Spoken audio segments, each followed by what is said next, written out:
You're watching the 2026 Shriners Children's Hospital Clearwater Invitational. A gorgeous 70-degree morning here in Clearwater, Florida. Day 2 of this 4-day tournament. Oklahoma State splitting their first 2 games yesterday.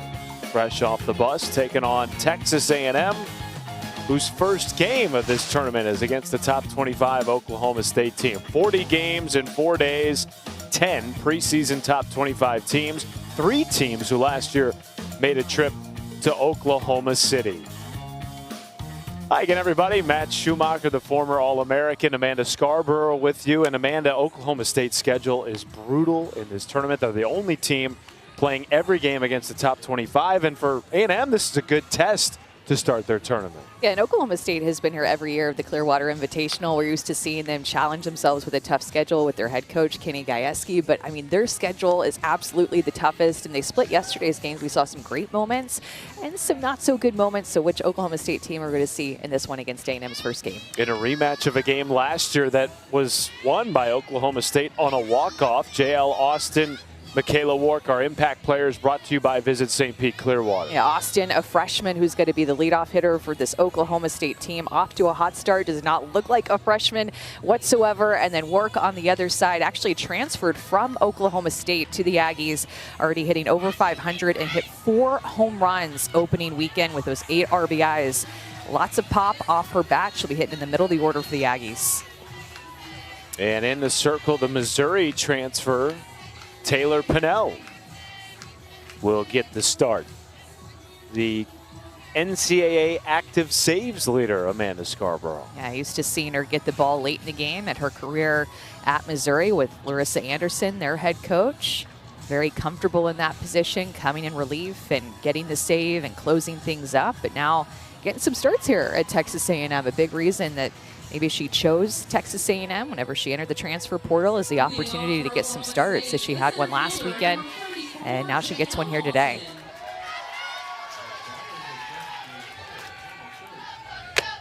Misses outside to the starting center fielder, J.L. Austin, who Kenny Gajewski told us has been maybe the surprise during the early goings of this 2026 season. Part of the ups and downs that you mentioned, not only yesterday, but in the opening weekend for Oklahoma State, in which they went 3-2, was just consistent play from top to bottom. They felt like the young players really performed. Some of their veterans rolled that roller coaster a little bit more than they might have expected. Going back to that tough schedule that Kenny Gajewski likes to put together for his team in pre-conference. They went to Stanford, opened up their new stadium. So Stanford, a ranked team with the great offense, gave them a couple of losses. And Palo Alto. And a walk on 4 pitches. Austin aboard for the 6th time already in this tournament. Good eye by her at the plate against the lefty, and that lefty-on-lefty matchup is Taylor Pinnell will throw in the mid-60s, throw a changeup in any count. That's really her bread and butter. And she does bring that closer mentality. I mean, she wants the ball in any given inning, but you know that she can come in and close a game for you and get the opportunity, like we talked about, to get some starts here early in the season.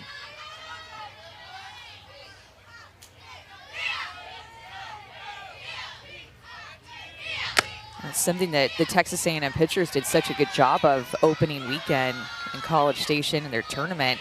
They had 47 strikeouts, just 2 walks. It's definitely a point of emphasis for Trisha Ford, the head coach for the Aggies, and their pitching coach coming into this season is to limit the damage in walks. Something that they felt like got in the way of them making a deep run last year in the NCAA tournament. Of course, last year became the first 1 seed ever not to make it out of a regional.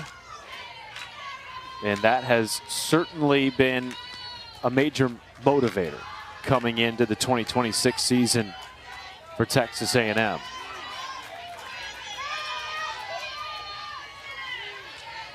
Two-0 count to Worsup. 6 straight balls thrown by Pinnell.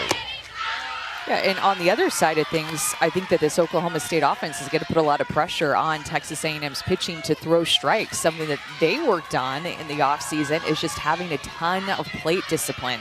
Already 7 balls in a row thrown by Pinnell, and now make it 8.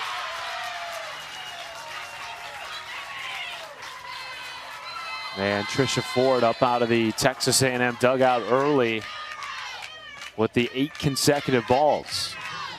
Sydney Peters is already in the bullpen warming up for A&M down the left field line. Trisha Ford is the head coach of Texas A&M as well as their pitching coach. So, of course, your pitcher starts out the tournament throwing 8 straight balls after you only walked 2 hitters in 5 games the entire weekend last weekend. It's going to call for a conference and a timeout. Peters, the transfer from Washington, warming up in the bullpen.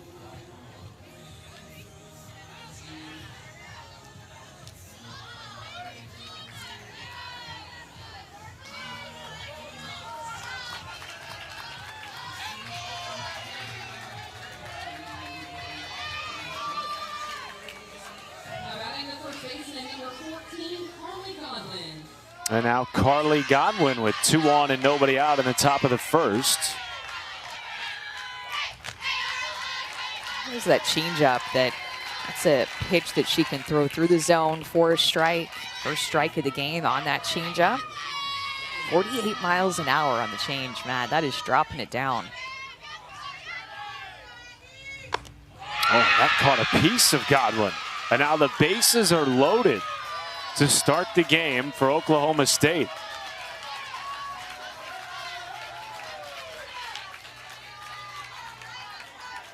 You mentioned plate discipline for Oklahoma State. We had a chance to talk with Cowgirl head coach Kenny Gajewski before this game. He said, look, we know we're going to have to score a lot of runs this year. That's going to be part of our identity. And because of that, there is a certain vibe about this offense that maybe they didn't have last year.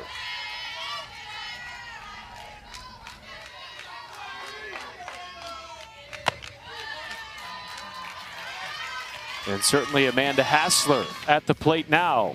Got that vibe yesterday. Yeah, that home run was off of a lefty pitcher. Now being a lefty pitcher, but Hassler clearly seeing lefties well with that home run power at 16 home runs last season. Takes this down the line and foul. She's got some pop.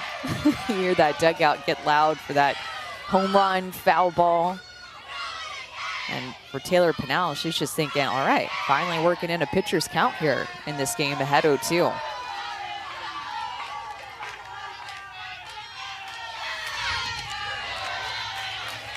Hassler last year was 5th in the Big 12 with 16 home runs.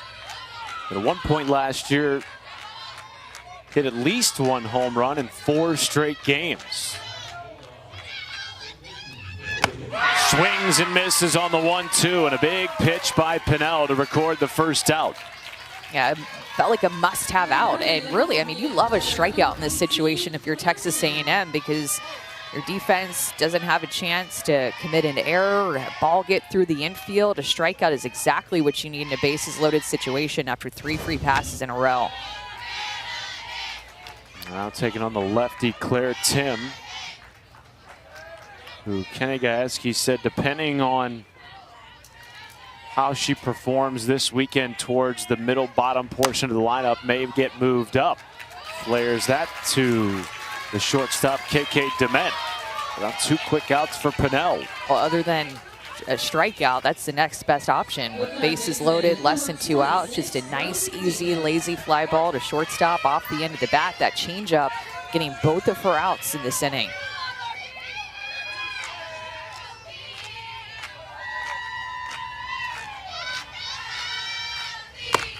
Oklahoma State had bases loaded, nobody out to start this inning. And now Taylor Pinnell 2 strikes away from dancing out of this jam unscathed.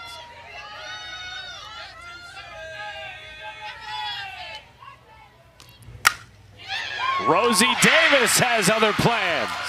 2 runs will score. They will send to third, a bases clearing 2-out double for Rosie Davis.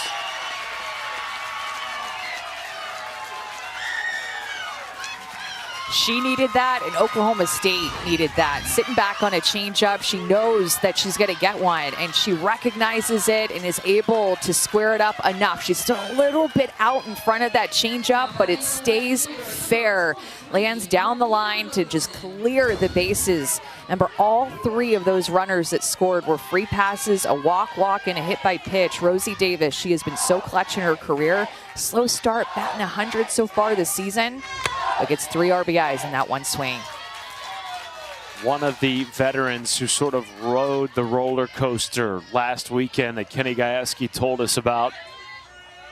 She was only batting 107 coming into the day after she was a first-team All-Big 12 player last year. Led Oklahoma State in batting average. I think Rosie Davis is so good.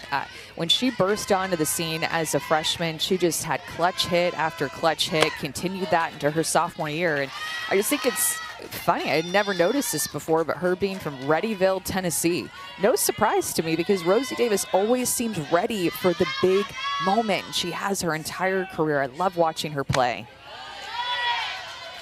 2-ball, 2-strike count to the left fielder, Melina Wilkeson. Oklahoma State has now scored in the first inning for the 5th time this year. An excuse me swing, charging in from third. Powell not in time. And the inning continues for the Cowgirls. Davis moves up to third. Well, remember, Wilkeson has big-time wheels down the line, so that was hit off the end of the bat. Another changeup. She's out in front of it, kind of a swinging bunt to put pressure on Powell, but Wilkeson is so fast. Powell had no time. Even if that throw did not pull work off of first base, she was going to be safe no matter what. And Oklahoma State just keeps things going. Is potentially another timeout here called by KK DeMent. Looked like the umpire pointed to her calling timeout and a huddle in the infield here for A&M to settle things down. As we talked about, Amanda, this is A&M's first game of the weekend. Cowgirls played 2 yesterday against ranked opponents. A couple of those had some high leverage moments, including their win late against Georgia.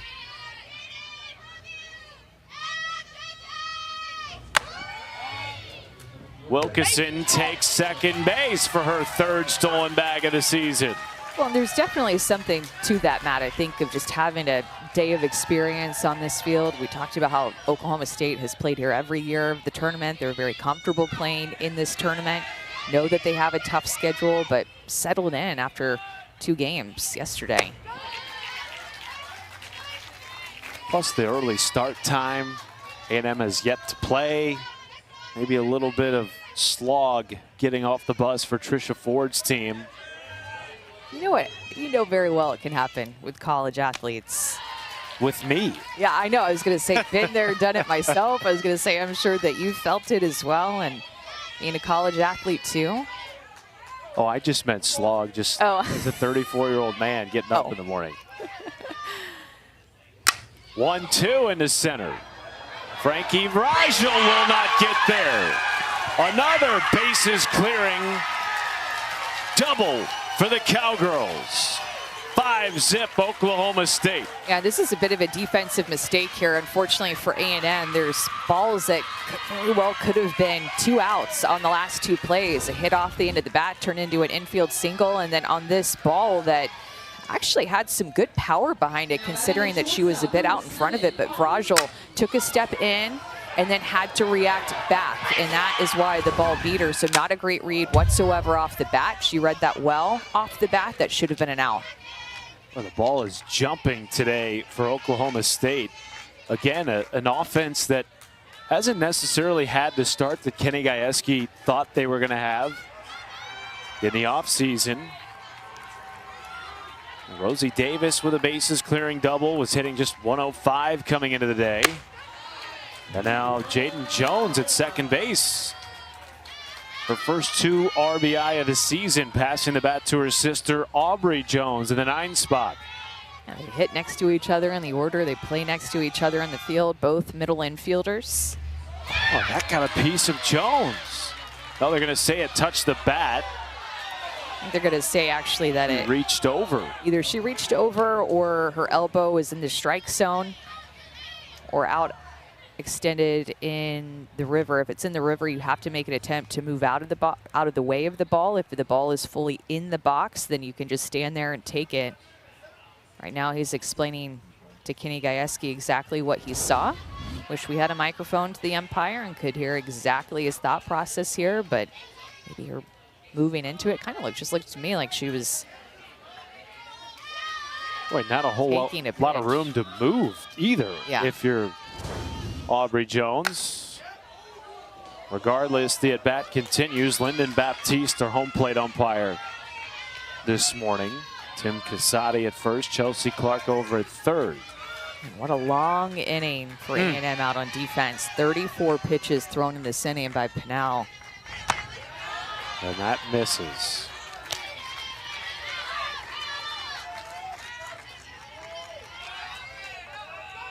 Taylor Pinnell, such a great closer in her time at Missouri.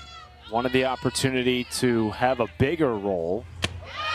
Part of the reason why she came to A&M. Tricia Ford said, I don't know necessarily how I'm going to use you. Probably will use you in multiple ways this year. Rare were the innings that she threw this many pitches last season at Missouri, though.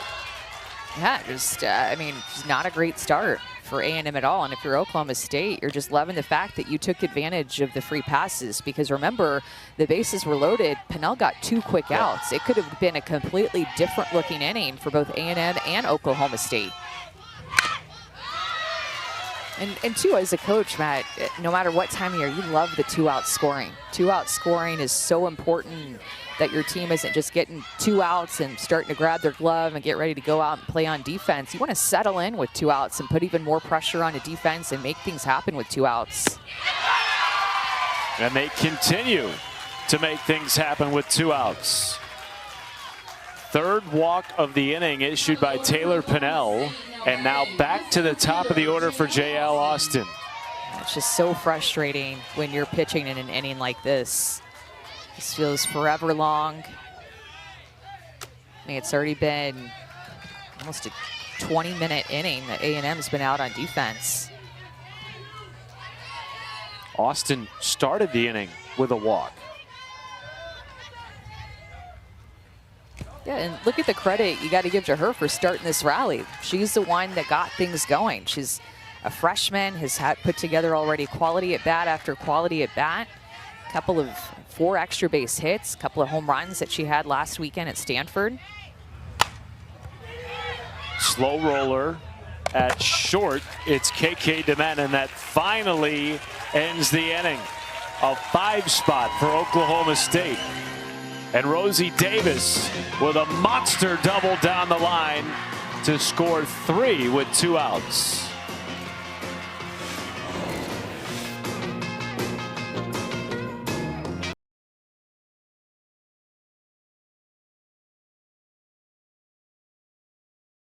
Clearwater, Florida, 75 degrees, sunny, not a cloud in the sky.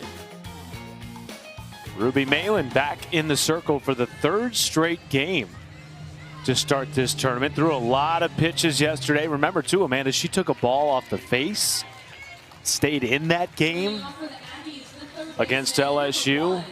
A warrior back at it today for the Cowgirls. Yeah, she's given up 11 runs yesterday in those 2 appearances that she had. She threw 174 pitches yesterday and is back out there again, getting the start early today. And you can tell she's a workhorse for this team. You know, we were down in the dugout talking to Oklahoma State and Kenny Gajewski before the game, and Rosie was in the dugout too. You just forget about how tall she is. Did you see her in the dugout? I know you were talking to Kenny and I ran down to talk to Ruby, but she's just such a tall, just strong figure. And when she's out there, I mean, I think she looks kind of tall, but like when you're next to her in the dugout, especially me standing next to her at 5'5", she's standing at 6 feet tall. She's just a very imposing, strong-looking figure in the circle and on the field. Got those long legs. Imposing figure if you're in the batter's box just 43 feet away. If you're a Texas A&M Aggie today, Kennedy Powell leading it off. for an A&M team that came into the tournament 4-1. Lone loss was to Texas Tech in the Aggie Classic. Really good game, 3-2, falling to the Red Raiders. Great first at bat for Ruby Malin. A strikeout of Powell and one down. So Ruby is known for her drop ball. It's the pitch that she'll go to, but that rise ball that you just saw there for the strikeout of Powell through the zone, that is a good-looking pitch and a pitch that she's just worked to develop throughout her career alongside her changeup. Throws with really good velocity in the upper 60s. Hard hit off the bat of Kowalewski and a strong throw by Jaden Jones. 2 quick outs for Ruby Malin.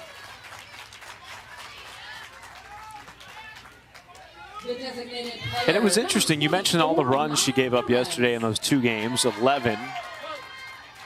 Kenny Gajewski said he felt like there were times yesterday where Ruby looked the sharpest she has looked in her time at Oklahoma State. And then there were other times where it went the other way, but certainly they expect her to be the ace. She's looked like the ace already at times in the early goings this season. Yeah, I mean, she's an All-American. Go-to is that drop ball up-down change, so she's had those moments of dominance. Maya Perez, a scorcher, but right into the mid of J.L. Austin in a 1-2-3 inning for the 2-time All-American Ruby Malin.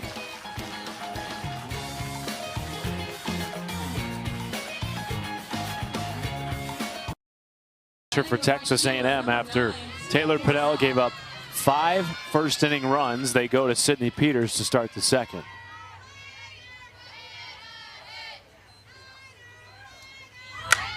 Tia Warsup drops down a bunt. Tough play at third for Powell.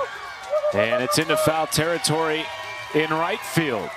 What a great bunt by Warsup. Has so many different tools with her speed, but the key for a bunt like this is just to deaden the ball out in front of home plate by hitting it on the last third of your bat. It's exactly what she did. First base with Work is anchored back, so Kennedy Powell has to cover all that ground over from third base. You see that oftentimes with a bunt situation like that first base will anchor back, meaning that they'll be the one that covers first on a bunt instead of the second baseman. So pitcher, catcher, and third have a lot of area to cover, especially when that bunt goes down the first base line.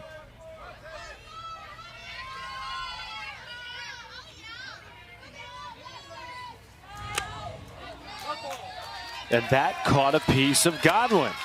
Second hit batter of the game by 2 separate A&M pitchers.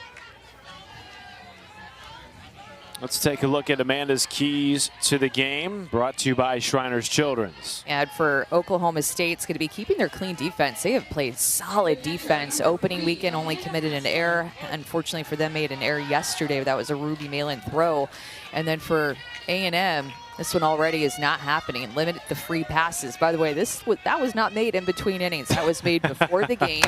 Something that they did really well last weekend that led to a lot of success in the circle for them. 47 strikeouts to just 2 walks, but the first 3 batters of this game loaded the bases via a free pass. Walk, walk, and hit by pitch, and another one in this inning. 5 total, and again, by 2 different pitchers now. When you were in the circle, whether it was in relief or what have you, and you sensed that the free passes were coming too much, how do you get out of that? You just have to keep that attack mentality, but it's very easy to think the opposite of, oh man, I saw Taylor walk a bunch of people, so I can't go out and do that. You start to tell yourself what not to do instead of reminding yourself what to do. To attack, to go hard, to stay aggressive, to hit a spot. Just different keys that you can tell yourself in your mind. But just like hitting is contagious, I kind of feel like free passes are contagious. They seem to be that way right now. I think Hassler thought she walked or got hit, and instead it's a 3-ball 1-strike count, so she'll go back to home. Yeah, I didn't see her get hit. Maybe she felt it. It was just a little bit of a nick. Just seems to be some confusion on the faces here of all 3 of these hitters.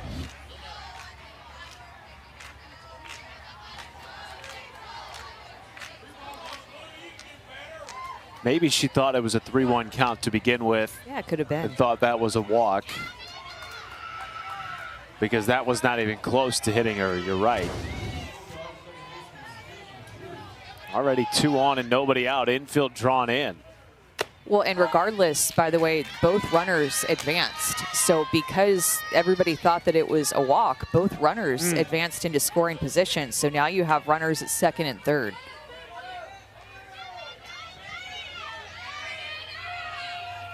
Peters with a strike to make it 3-2. Talk about a slow start here for A&M. My goodness. Runners advancing, just trying to get on the same page. We're just in the second inning, and you could just tell this is just a slow start for A&M. And Oklahoma State got off the bus from their hotel yesterday, just ready to rock this morning. They were locked in offensively. Hassler goes down looking, much needed from Sydney Peters to get the first out of the inning. Striking her out on a changeup. That's 2 strikeouts against Hassler, both off of a changeup. Sydney Peters throws with good velocity. And the thing about her, Matt, is that she's a pitcher that has good velocity, but legit has good speed and spin. Multi-level rise balls, she'll work up in the zone and will mix in that changeup too. But I was at A&M's game against Texas Tech, standing in the press box. I got to see all of the RPM stats that they were using at their home field. Sydney Peters, legit, her RPM, her spin rate is well above 2,000, which is exceptional, elite. And to throw with the velocity that she throws with, very rare that you throw with such great velocity and such great spin. How do you combat that as a hitter? It's tough, especially with that changeup. Let me tell you, got to make some quick decisions because of that speed, but added deceptiveness with the changeup and then the spin coming out of her hand. It's not easy, but you got to pick a speed to hit when you're going up against a pitcher like Sydney Peters.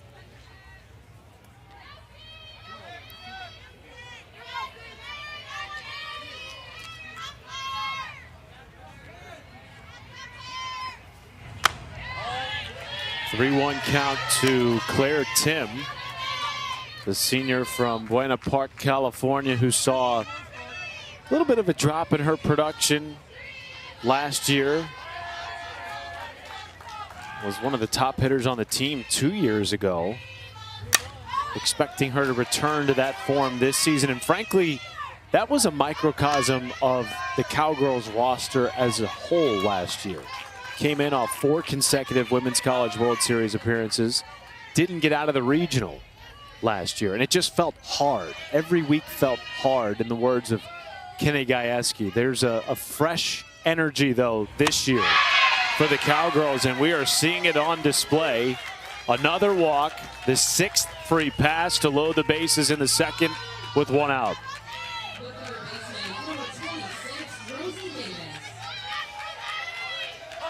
And for Trisha Ford, who spends so much time, Amanda, with this pitching staff, a bit of a head-scratching start, particularly with the way last weekend went. In steps Rosie Davis.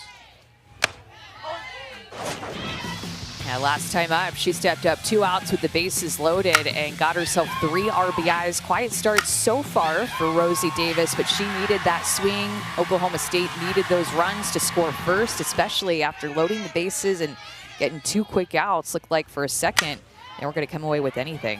Flares this in his center. Vrajul drifting under it. Warsup tags from third to make it a 6-0 Cowgirls lead.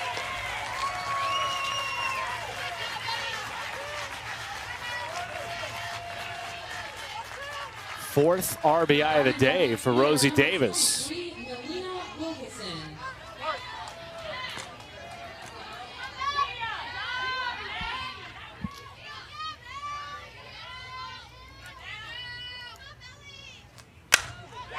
Wilkeson to left, and that will end the inning.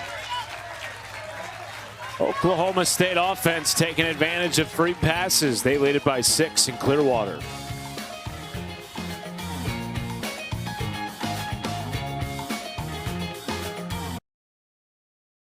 Tournament for UCF, and a great start against a Northwestern team that looked pretty good yesterday over here on Field 9 against Texas Tech.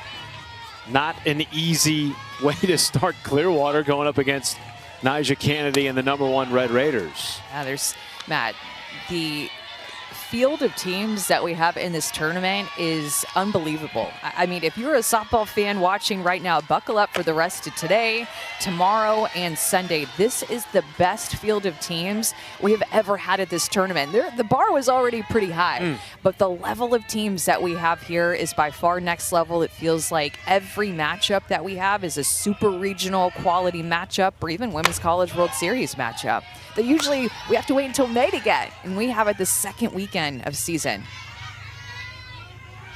10 top 25 teams in the field, including these two.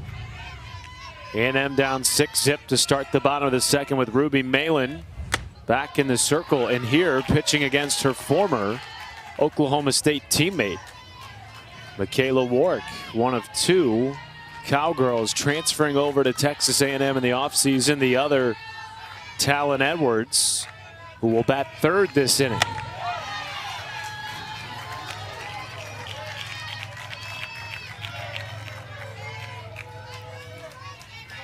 And the best part of this tournament is seeing all the young softball players in the stands, and just even the fans having a chance to see these teams up close.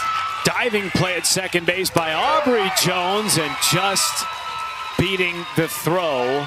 Wark gives the Aggies their first base runner, but what an effort by Aubrey Jones at second base. Yeah, it's Jaden Jones actually there at second base. Aubrey playing shortstop. Tremendous effort, diving up the middle of the field. Almost got an out. Remember, we talked about the key to the game, Oklahoma State, clean defense. I mean, that's not a defensive mistake by any means, but they've played exceptional defense up to this point, and that's been a strength of theirs. It's been consistent for them, able to make not only the routine plays but the highlight plays, and almost came away with one there. Sisters reunited, playing together for the first time since high school. Meanwhile, KK Dement, the starting shortstop for Texas A&M, with a runner on and nobody out as the Aggies try to chip away at this deficit.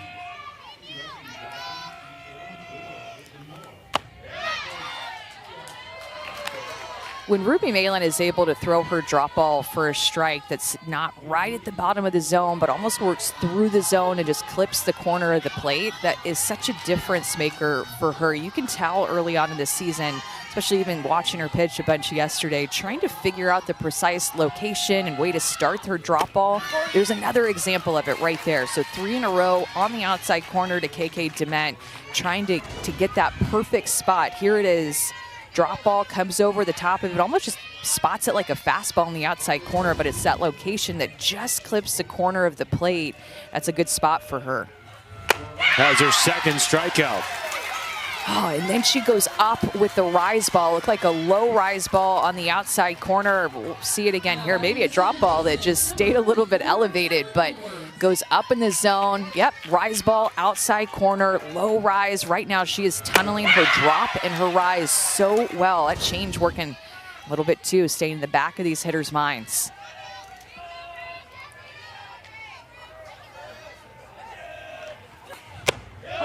Another former Cowgirl, Talon Edwards. Take it in for the Aggies. Going to this low rise ball. I mean, this is a really strong looking Ruby Malin that we're seeing. Kind of like what Kenny told us about the inning that she threw in relief against Georgia. Maybe the best that he had seen her throw in her Oklahoma State career. Remember, she started at Washington and transferred over here to Oklahoma State. Said that she just craves to get better. That's what Kenny said about Ruby. Just a crazy work ethic from everything she does. How she eats, how she sleeps. She's just so in tune with everything that she needs to do to be an elite pitcher. And he told her, look, you're nowhere near close to your prime. Knowing that she just has the levers, the strength, the mindset, the hard work to get even better as she gets older.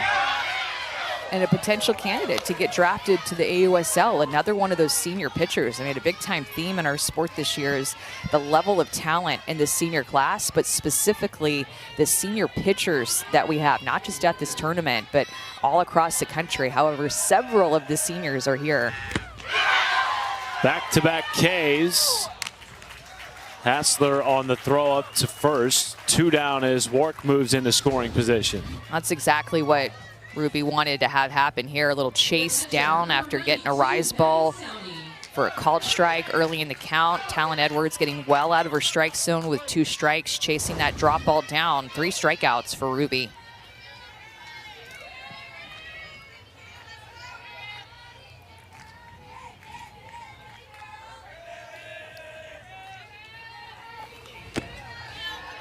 Kenny Gajewski told us she is among, if not the best, we have had here in our 10-plus seasons at Oklahoma State. Ruby Malin.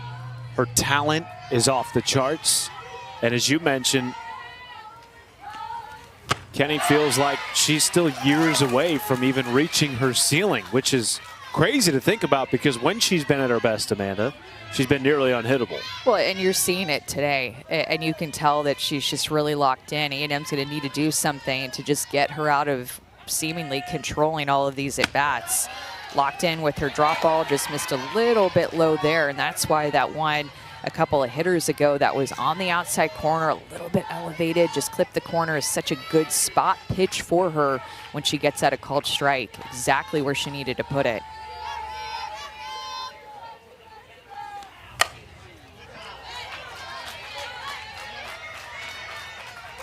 And they've had a history of transfer pitchers that have been really big impact players. I mean, Sam Schau coming from Texas A&M to Oklahoma State, just playing for a year was one. Carrie Epperly, who is currently their pitching coach in the dugout, came from Virginia Tech to Oklahoma State.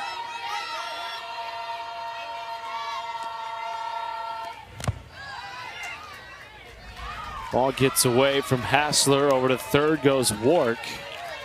After she reached on an infield single, it's been back-to-back strikeouts for Ruby Malin, who again has rebounded exceptionally well from yesterday. Bit of a shaky day to start her Clearwater. 11 combined runs allowed in 2 appearances. This is rocked up the middle off the bat of Maddie Sawney, and Wark will score from third. A&M on the board. Needed that from the freshman, Maddie Sawney, who they're just so excited about. Freshman catcher for A&M coming through to get them on the board, not trying to do too much. That drop ball a little bit elevated, stays on top of it. You can tell the power that she has, driving it right back up the middle of the field. A generated run there for A&M to get them on the board. First career hit for Sawney. Last week went 0 for 9 in her first weekend wearing an A&M uniform. Really excited about her and the pop that she has on her bat. This is sprayed into right field off the bat of Paisley Allen.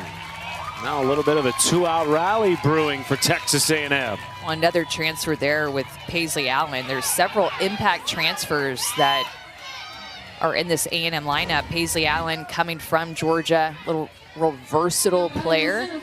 Just an odd hit coming off of her bat, but a little bit of luck for Allen and the Aggies to keep this inning rolling.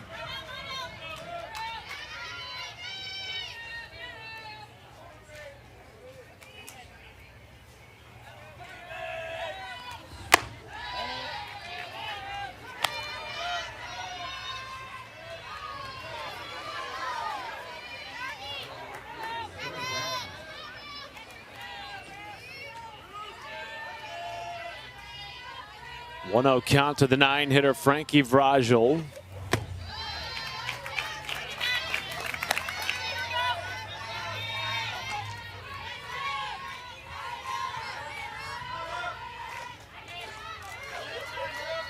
Vrajel last year made a major impact on this Aggies team that was veteran-led as a freshman.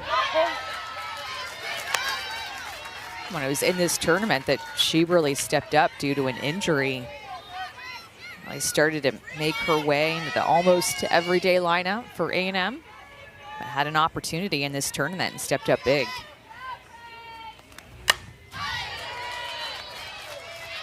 Really got thrown into the fire early because of that injury to Amari Harper. Ended up starting 24 of the first 26 games in right field when it wasn't anticipated that she would be in the starting 9. And then she just played so well, particularly at the plate. Tricia Ford had to find ways to keep her in the lineup.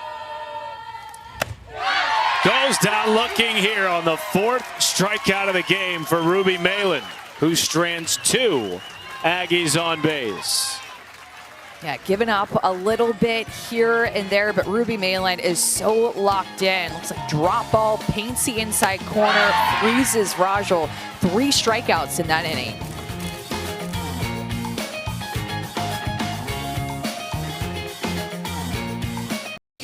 Here in Clearwater, we will have Tennessee and Florida State for the nightcap, 8 Eastern on ESPN. You mentioned all the great senior pitching that's in this tournament.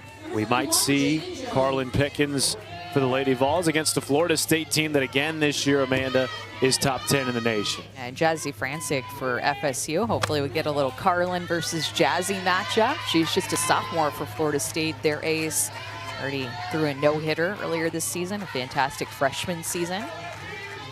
Easy to forget about all this other young blood pitching that's all over the country because the senior pitchers that we have are just so strong all across the board.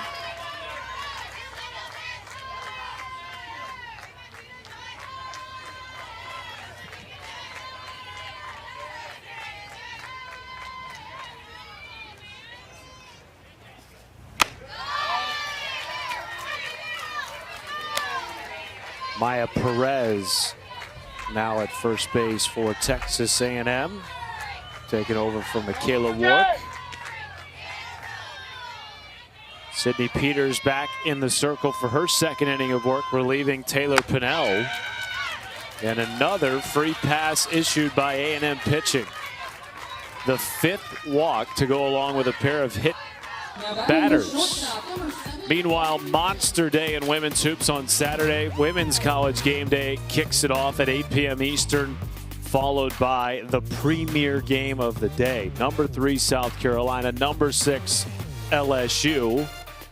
2 of the best teams in the country, 2 teams that certainly have legitimate Final Four aspirations and maybe even a national championship. Saturday on ABC and the ESPN app.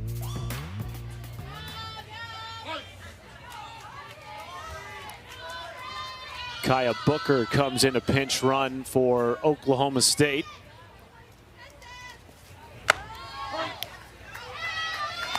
We're not too far away from these dugouts here, taking a look at Oklahoma State and A&M, and I think I can already see some gray hairs growing from Tricia Ford's head with these walks that her pitchers have given up in this inning. They're none, I don't think, entering into this game, but I think with the way that this game has started out, I think maybe some are quickly approaching there, but a little bit of frustration with, I'm sure, leadoff walk, the free passes, 2 innings have had leadoff walks. The leadoff has been on board all 3 innings for OSU. 1-1 down the line off the bat of Aubrey Jones and foul. And she had a great at bat in the 1st inning, ultimately drew a walk with 2 outs to extend the inning.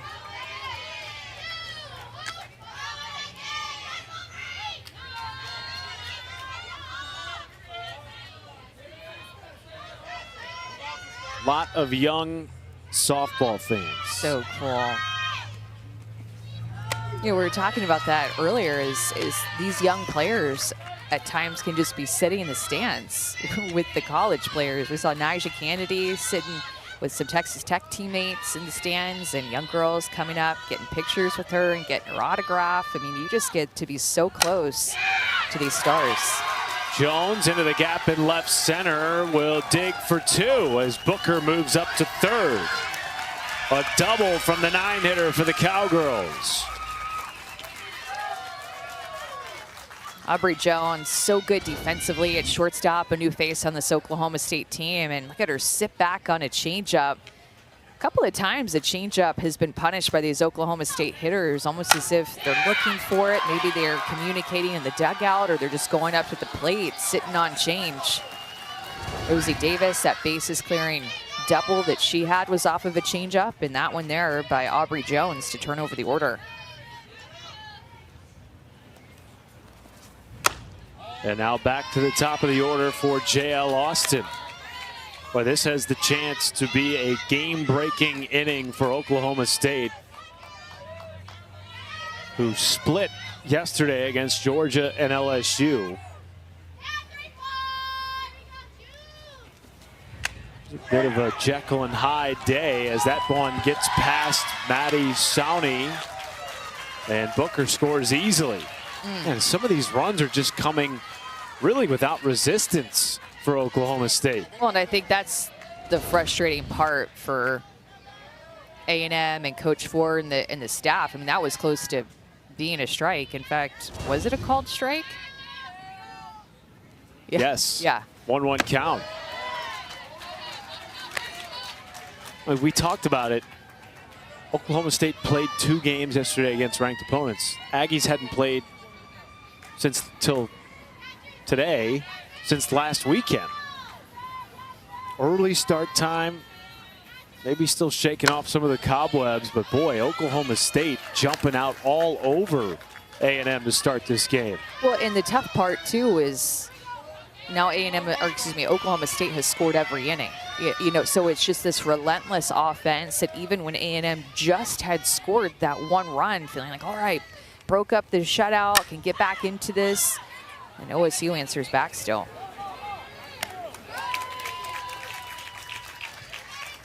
First out of the inning, off the bat of Austin. The right fielder, Tia Warsaw. We saw it yesterday too from Kenny G's team. They scored in half of their innings played, 7 of the 14 over those 2 games against LSU and Georgia. And this is the offense that he told us he anticipated. They did change some things in the offseason. Amanda, you talked about it a little bit yesterday. Utilizing more of the pitching machines in the offseason and in their practices. Bought 2 new E-Hacks, which Kenny G was giddy about. No easy days in Stillwater, he said in the offseason. You know you're adulting and a softball coach when you're giddy about pitching machines. You know, I think that's like the softball version of adulting. Warsip, a flare into left field. Going to be a tough play. Coming on to make it is Paisley Allen, and too shallow for Jones to tag. Yeah, but a big part of that too, as well as, you know, using the pitching machines, is just having the focus of making quick adjustments, trying to be as quick as you can at bat to at bat, or even within your at bat, making those quick adjustments. And I thought it was interesting too, him really making a point to how to communicate, how to relay the right information so that the next person hitting behind you or later in the order knows how it felt for you to go up against a pitcher. I think that it's something, oh yeah, she throws 66 and has a rise. Well, Sydney Peters doing that is different than Ruby Malin doing that, or Jordy Fromm doing that. Everybody pitches, the way it feels can feel a little bit differently. So how are you communicating that to your teammates? What are you seeing? What's unique about this pitcher and how it feels in the rhythm about what they throw? And he brought in Lincoln Martin to consulting and teaching them this, and trying to work with them on relaying that information, and the information that you get back is just so critical to passing the bat. Foul territory off the bat of Godwin. It'll get out of play. Also, I see Lincoln Martin here. He's taking a look at this game going on. A well-known, highly respected hitting coach that a lot of teams work with, but here to check out some games. But that communication factor and relaying information is just a big focus for Oklahoma State this season, making quick adjustments. Strikeout of Godwin. Peters gets out of the inning, but as Amanda mentioned, Oklahoma State scores another. They have scored in all 3 innings so far on this beautiful day from Clearwater. then we'll just put it here and shoot with people walking in. Replace a lot of players from last season, Amanda. Impact players, players who had been with Trisha Ford for 2 and 3 years. There's still a lingering sense of distaste in this program from the way last year ended, and it has served to motivate this team, not only in the offseason, but in the early goings of 2026. Yeah, I mean, how can there not be? It's a tough loss, tough pill to swallow, to get to host a regional, have the first ever #1 ranking, and be the first ever #1 national seed in program history. Just a really exceptional year, and I think that's when you talk to Trisha Ford, of course, there's things that she looks back on that she can say, all right, I'm going to be better in this area of coaching and these bullpens and the way that I coach my team here and there. But ultimately, I think she's really proud of the year that they put together to be the #1 national seed. And as Kennedy Powell gets hit by a pitch there, but you think about, she just took over this program. I mean, that was just her 3rd year of taking over Texas A&M and ascending so quickly. First year on the road at a regional. 2nd year got to host a regional as a national seed. And then her 3rd year going from a 16 seed the year before to the #1 national seed. And so you think about the way that she's been able to turn around this program to really national prominence, ranked as a top 10 team now. I mean, there's just a lot of good things happening at A&M, and unfortunately, they have to wear that first ever #1 national seed to lose in a regional. That's a fact and a part of history that will unfortunately stick with them forever. But she has, year by year, helped this team just become better and better and better every single year.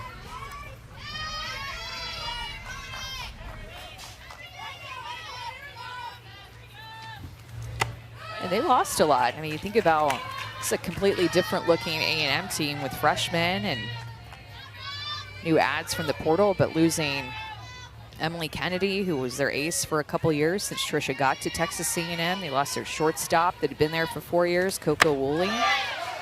Mac Barbara, who was a transfer that added a lot of pop to their lineup. Allie Enright, who was their everyday center fielder. I mean, they lost, you know, right up the middle of their field.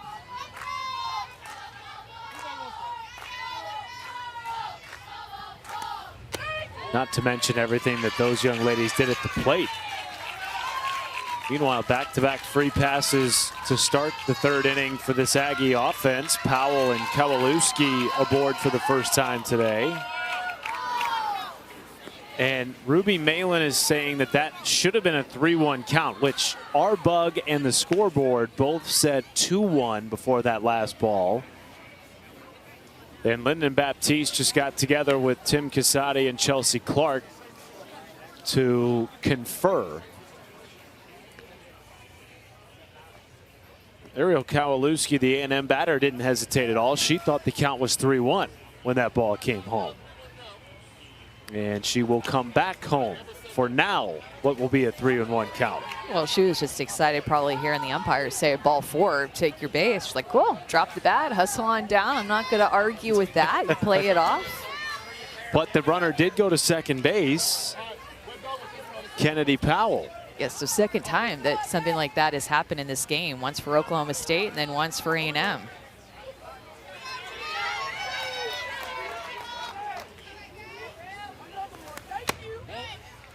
And now a walk on 5 pitches. You know, something in that regional that Trisha Ford did talk about as a strength was just really the fight from their offense. And you saw their offense score a lot of runs. It was just really their pitching staff that couldn't hold down Liberty's offense. That just kept finding different ways to score. It was just like a boxing match. Both teams kept throwing offensive punches, but something that she was really proud of A&M was their offensive fight. Hoping to bring that into this year. They're finding themselves down by 6 runs, top of their order coming up. Still a lot of time in this game. I mean, we've already been playing for an hour and we haven't even played 3 innings yet.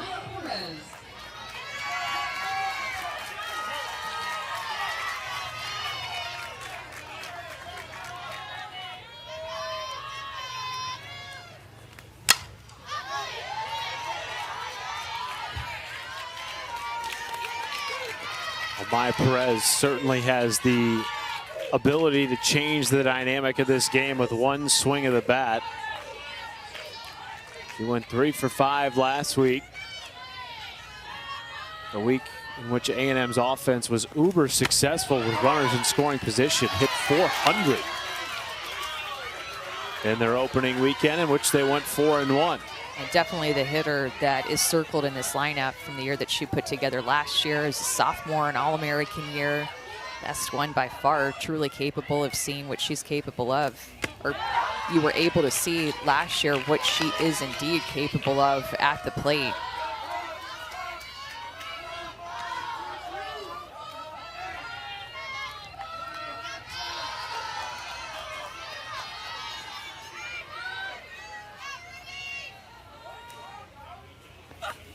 One, two, rock to center, and deep, and gone! Three-run bomb from Maya Perez. A&M back in it. Out of here, 3-1 home run for the first baseman,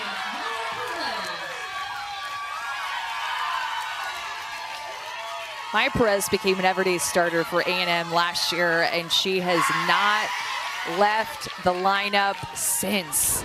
Got a little bit of time her freshman year and had moments like this at practice, but started to have moments like this in games consistently last year. A home run threat every time she steps up to the plate, just a pure hitter as well.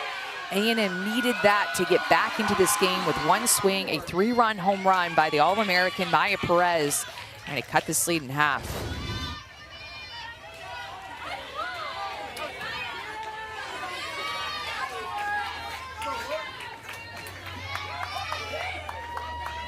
'73 RBIs last season.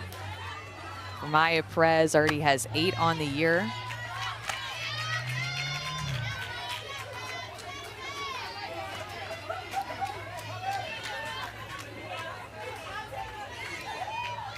Well, I just felt like A&M needed something like that with the way this game started.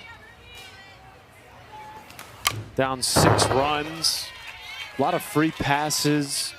Felt like they gave some of those runs to Oklahoma State. Meanwhile, Riley Crandall, the former Baylor Bear, just got done warming up in the Cowgirl bullpen. Still nobody out in the 3rd inning here in the meat of the A&M lineup at the plate. Well, look at how this inning has gone for Oklahoma State. 2 free passes and then the home run. So both teams making the other team pay for the free passes.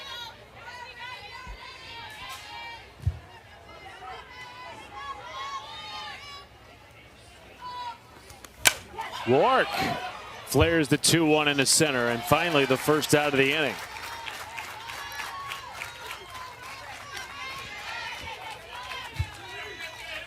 They need somebody to step up to hit behind Maya Perez in this lineup so you can't easily pitch around her. And mind you that Ruby Malin was ahead of Maya Perez in that count, and she still was able to lift that one out of here in a pitcher's count, 1-2 count. Gave her something a little too sweet over the center field wall.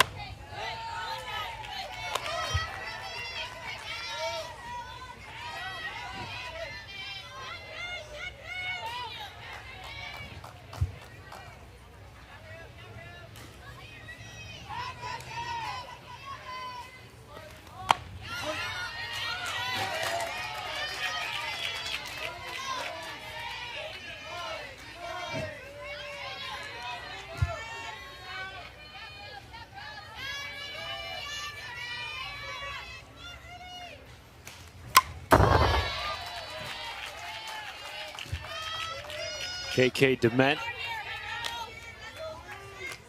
freshman All-American last year, started all but 1 game. Hit .335 and was a very timely hitter for the Aggies. Led A&M with 27 2-out RBI. Yeah, I feel like she's a player that didn't get enough credit for the year that she put together as a freshman. I don't know what it is about her, but quietly hit double-digit home runs last season and played a great second base. This year she's moved over to short because Coco Woolley graduated. Up the middle, then a 1-out base knock for Dement, her first time aboard this morning.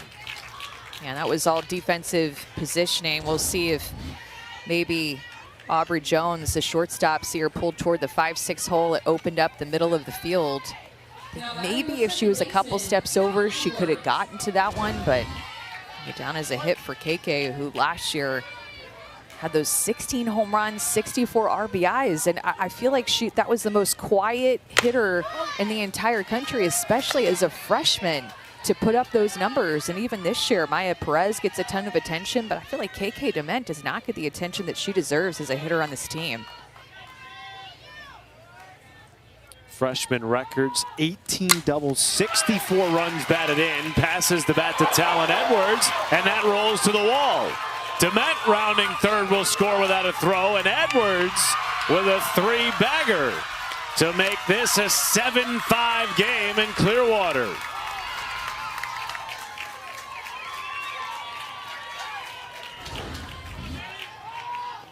Edwards hammers this ball to right field, and KK Dement even got a slow round at second base, not picking up her coach. That ball got just past her in right field, and Talon Edwards, remember the former Oklahoma State Cowgirl, driving in a run and showing some emotion after striking out her first at bat. Boy, as this game flipped in a hurry. It was 7-1 entering the third, and now 4 runs already in this inning, still only 1 out. Talon Edwards at third base, and a brief visit in the circle from Carrie Eberly. This game started so well for Ruby Malin. Remember, she set down the first 3 in the order with ease, seemingly. And even the 1 run she gave up in the second inning, it didn't really feel like Texas A&M was squaring up the ball against her. They are in this inning, and it has completely flipped the dynamic. Yeah, and I'd like to see her use her changeup a little bit more. Probably her 3rd best pitch that she can go to, but a pitch that she worked hard in the offseason to throw, especially the second time through the order. A&M's more on time. And Sowney makes it a 1-run game. Driving in Edwards with a 1-out single. We were talking about the fight from A&M in their College Station Regional going up against Liberty, one of the strengths that Trisha Ford saw from her team at the end of the season in the postseason. And this is that fight. We started this inning talking about that. It's so easy to get down on yourself when you're down on the scoreboard. 6 runs, 7 runs, and the other team has scored in every single inning, but it shows a lot about your team to have this kind of fight to get back into the game, getting production all throughout the order.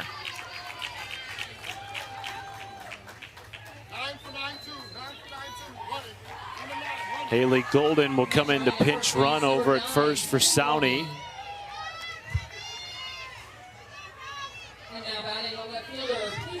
Paisley Allen comes to the plate for A&M. Meanwhile, Ruby Malin remains in the game despite the fact that we saw Riley Crandall warming up in the bullpen. That is backhanded at third. Will they turn 2? No! The ball pops out of the middle. Carly Godwin, despite the throw being there in time to end the inning. And remember, key to the game for Oklahoma State, keep the clean defense. That would have been a huge double play to get out of the long, big inning.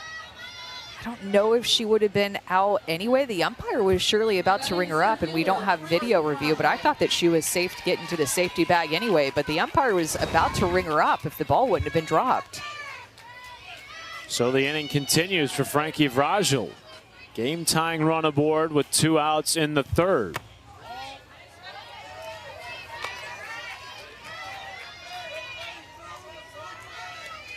What a roller coaster start to this game for both teams.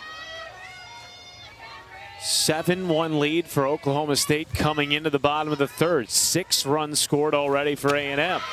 Runner goes, throw is way off the line, and Aubrey Jones had to dive for that to keep it in the infield. And now a tying run in the form of Paisley Allen in scoring position.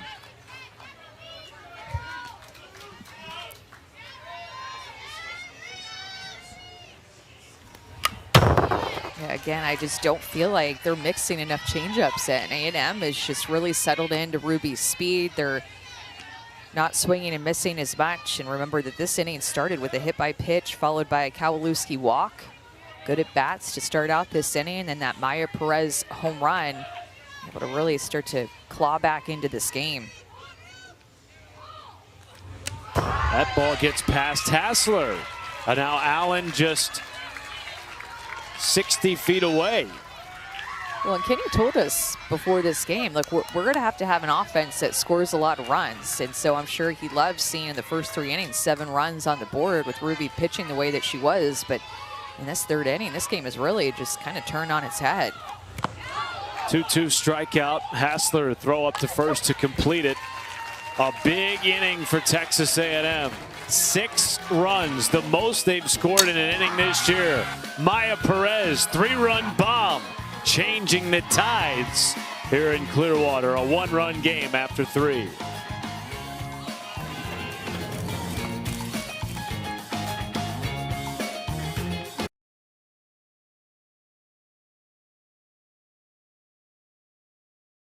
Sensational 7th consecutive season playing just down the road from these beautiful sandy beaches on another 75-degree day at the Eddie Seymour Softball Complex.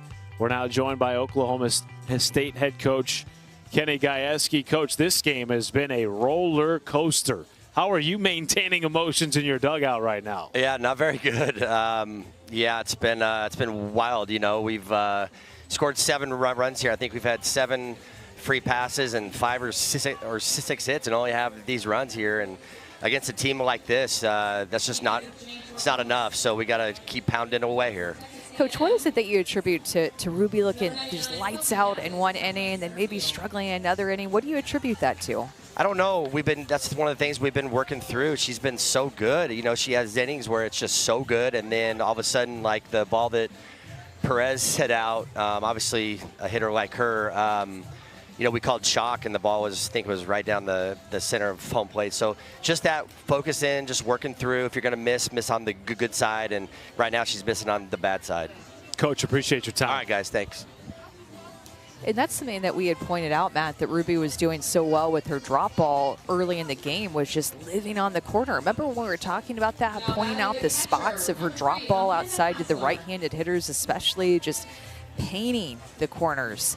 And as this game has gone on, that drop is just kind of a little bit more and more on the plate. She was spotting it up well to begin this game.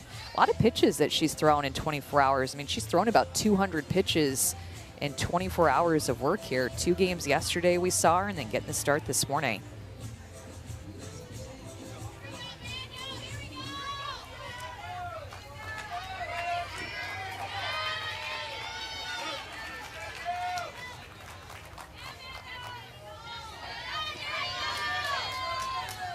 Sydney Peters back in the circle for Texas A&M. Remember, she came in the 2nd inning to relieve Taylor Pinnell after Oklahoma State played at 5 to start this game, all with 2 outs in the first. And for a while there, it looked like we might be headed for a run rule in favor of the Cowgirls. Not so fast, said Texas A&M. Back to a 1-run game after a 6-run third for the Aggies. They're giving her a heavy dose of those changeups. She struck out twice in this game. Both have been looking on a changeup. That one just missing to be a little bit low, but seeing how she handles this AB. If I'm a hitter and I've struck out twice looking, and both my ABs, I'm looking to hit early in the count. This next one, not trying to avoid getting 2 strikes and having to deal with that changeup with 2 strikes, and she finds herself in a hitter's count here.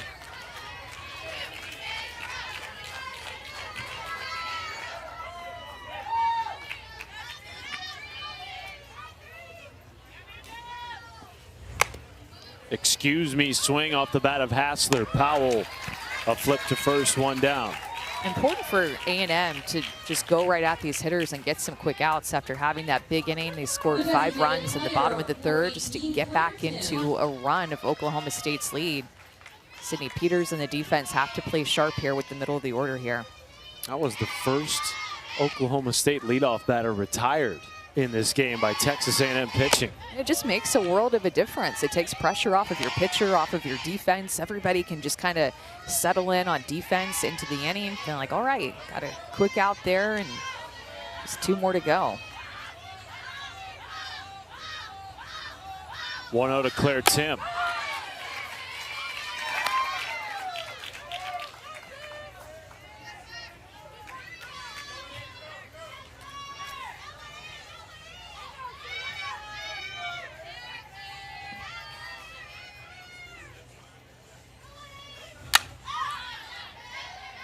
Claire Tim has such a powerful swing, and she had those 10 home runs a couple of years ago. Like you mentioned, it's a really breakout year offensively for her, finding herself as the DP. And you said Kenny kind of wanted to see this game to see if maybe even he wanted to move her up to the 3 spot, move her up in the lineup after seeing the types of at-bats that she has here. I feel like she's a hitter who's really good at hitting down in the zone. Her swing path kind of leads into a lot of power on a pitch that's down in the zone. And when you're facing a pitcher like Sydney Peters, who's a little bit more up, I have a feeling she's going to tend to lean on that rise ball and see if she's going to chase.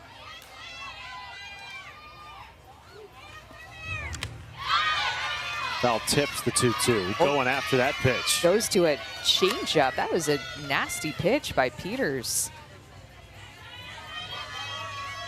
Changeup, off speed. You see how far out in front Tim is, just getting a little bit of it to keep her at bat alive.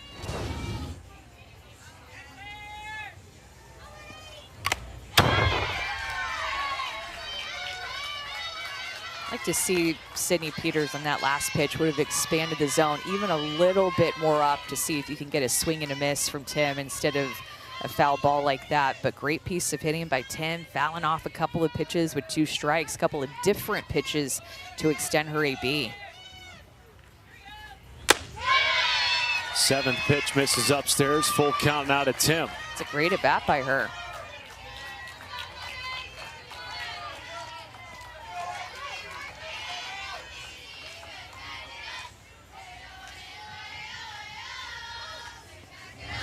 And Tim goes down on strikes. Peters battling back for her 3rd strikeout of the game. Well, you could tell that she wanted to get her out on that rise ball, kept going to it, and finally gets a swing and miss. And that's the difference, that height that I wanted in that 2-2 count that I was talking about, just about a ball up. Monster Sunday doubleheader in women's hoops over on ABC and, of course, the ESPN app. Top 25. Battle of Tobacco Road, North Carolina and Duke. And then in the afternoon window, Texas and Tennessee. Both games on ABC. Rise ball is working so well for Sydney Peters right now. I saw her pitch in relief against Texas Tech in College Station last weekend, and she looked, she looked fantastic. Lights out against a great offense and with the Texas Tech Red Raiders. And again, it's that speed spin combination that she has. She's a pitcher who A&M really was excited about after she transferred from Washington, but unfortunately had an injury and some setbacks last year, had to miss a lot of time. They thought that she was going to be a huge addition to their staff behind Emily Kennedy, but really worked hard on the offseason to get healthy, really put in the time in the summer, in the fall, and you can see clearly that time is paying off with how she's throwing the ball. Trisha Ford joked that Sydney Peters' mom called her and said she has not missed one training session all offseason, including New Year's Eve. I said, sweetie, come on, like, it's New Year's Eve. Can't we just hang out as a family? And Sydney said, no, Mom, I'm not missing a single day, no days off. Commitment, because you know what happens? 1 day off turns into 2 days off and 3 days off. You know, right? Like, you all know we've been there. I didn't quite have the same discipline as my All-American partner at the end of the day. I've been having several days off lately, and I think that that's why I'm a little bit more in tune to that mindset about how one leads to another. But that disciplined mindset about being all in for her team, being all in to be the best for herself and for Texas A&M. 2-2 count to Rosie Davis. I mean, coming in to this weekend, opening weekend, 50% of her outs came via strikeouts. And mind you, she had time against I think they were the #2 team at the time, Texas Tech. She saw time in relief and just looked super sharp. Lots of swings and misses, lots of late break with that rise ball. 2-2 0-2, strikeout of Davis. First time A&M has tossed a scoreless inning in this game. It's back-to-back Ks for Peters. That's what they needed, a 3-up, 3-down inning after scoring 5 runs in the bottom of the 3rd inning. A&M coming back just down by a run. They needed that D in the circle.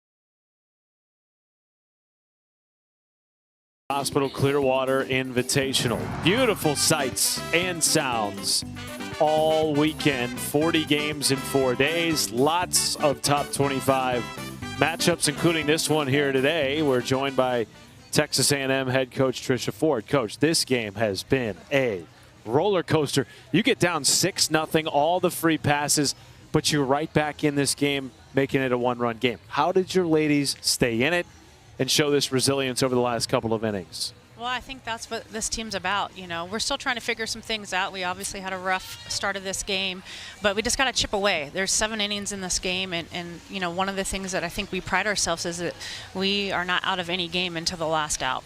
Coach Sydney Peters is looking really strong like last weekend as well. What was it, her motivation to put in so much work in the offseason to be ready for this season?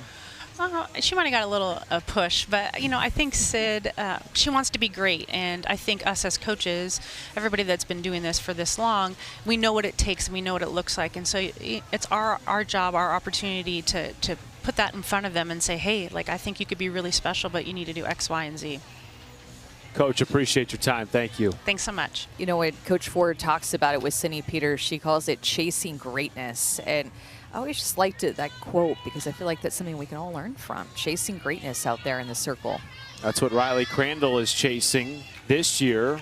Went 4 innings yesterday, didn't allow a run in 54 pitches in a win against Georgia. Very nice outing for Riley Crandall, whose first season at Oklahoma State was not what she had hoped after she was the ace at Baylor 2 years ago, helped them to a super regional appearance against Florida. A good rebound from her after a tough opening weekend at Stanford where she pitched 8 innings, gave up 10 earned runs, gave up 2 home runs. Last season, another one of those pitchers we talked about was Sydney Peters had that injury that she was dealing with. Riley Crandall last year dealt with a nagging knee injury as well. So sometimes, you know, when these pitchers that you're following, if you're a college softball fan or any player really, if they're not quite having the year that you're expecting of them or that you're used to or that they had the year before, I mean, so many times, Matt, you know it in all different sports, when that happens, there might be some kind of injury that you just don't know about that they're trying to play through and work through and still trying to give their all for their team. Gets a slow roller to second base, 1 down. You mentioned the knee injury, Amanda. It wasn't just any knee injury. It was a stress fracture in her landing leg, and it forced them to adjust how she landed mechanically. And that, as you know better than anybody, came with a whole host of cascading effects, changing how you've pitched your whole life as a junior in college. That's line drive into foul territory, tracked by Wilkeson. 2 quick outs for Crandall. expectations for her were so high coming into this program because of the great season that she had at Baylor. I think you even had their super regional when Baylor was on the road in Gainesville playing Florida, and she just looked fantastic. It was like, whoa, Riley Crandall, hello. And then you saw her go to Oklahoma State, her and Ruby transfer in at the same time, and I think that from the outside looking in, you really had high expectations for Oklahoma State last year because of getting those 2 aces in the circle, but last year just did not go the way that I think that Kenny G or the Oklahoma State fans and team thought that it was going to with the roster that they had. Perez in the center. 1-2-3 inning for Riley Crandall. Throws 6 pitches. We go to the 5th in a 1-run game in Clearwater.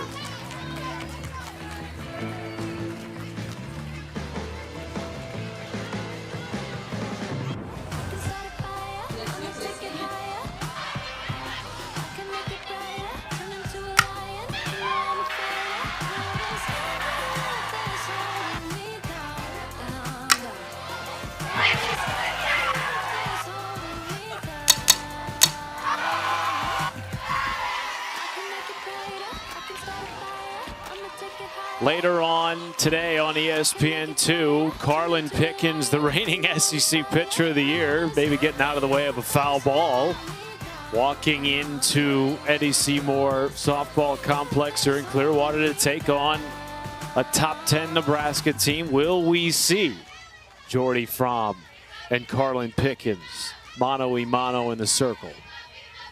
So many good pitching matchups that we hope for, and so many times we don't necessarily get it. So we'll see if we get Jordy Fromm, formerly Jordy Ball, the senior versus senior, Carlin Pickens. That's going to be a great one. Top 10 matchup.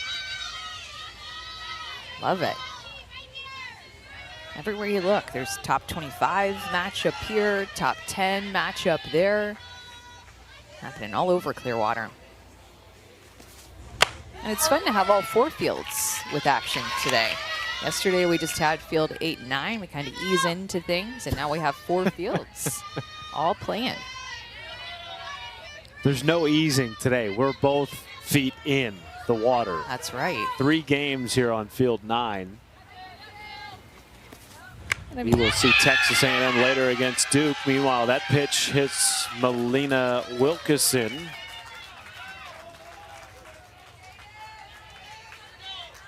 A top 25 team, speaking of, not only on the diamond, but on the hardwood. We have 6 top 25 matchups this weekend on the ESPN family of networks. This doubleheader on ABC Saturday, starting at 1 in the Big 12, ending at 3 in the SEC.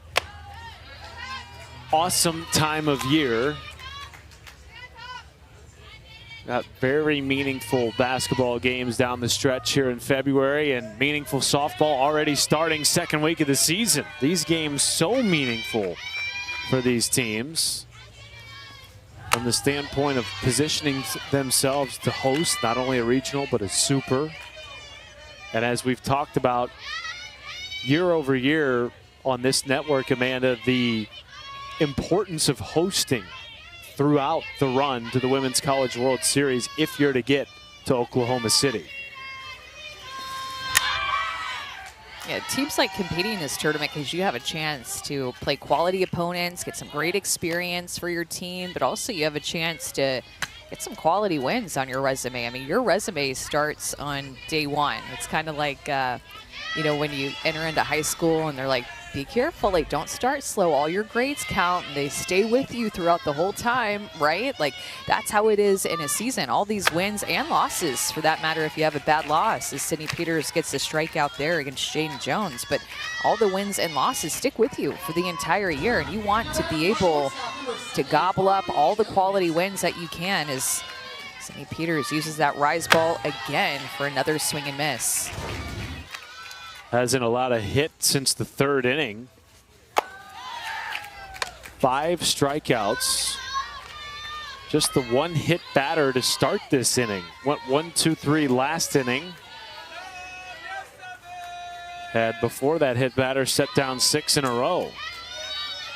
Wilkeson at first can run. We've already seen her swipe 1 bag in this game.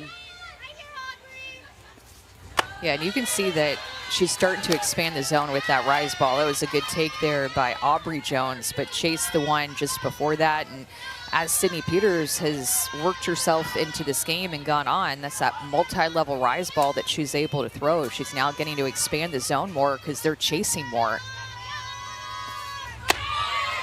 Wilkeson goes, throw is in time, and the tag on the money by KK Demet.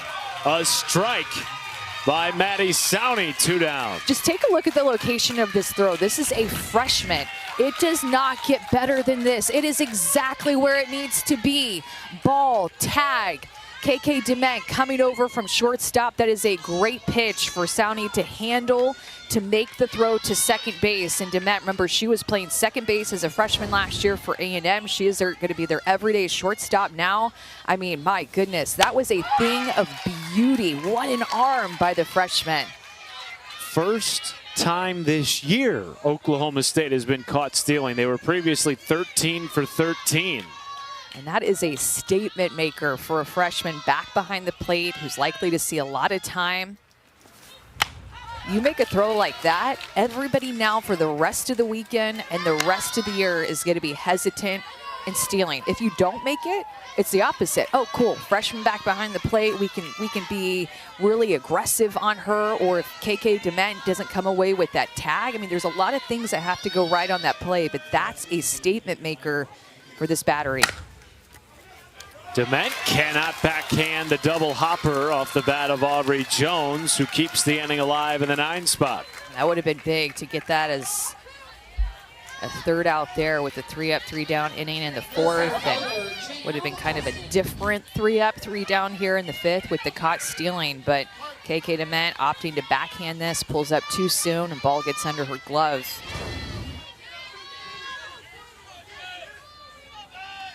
Back to the top of the order for JL Austin. It's going to go down as an error against KK at shortstop.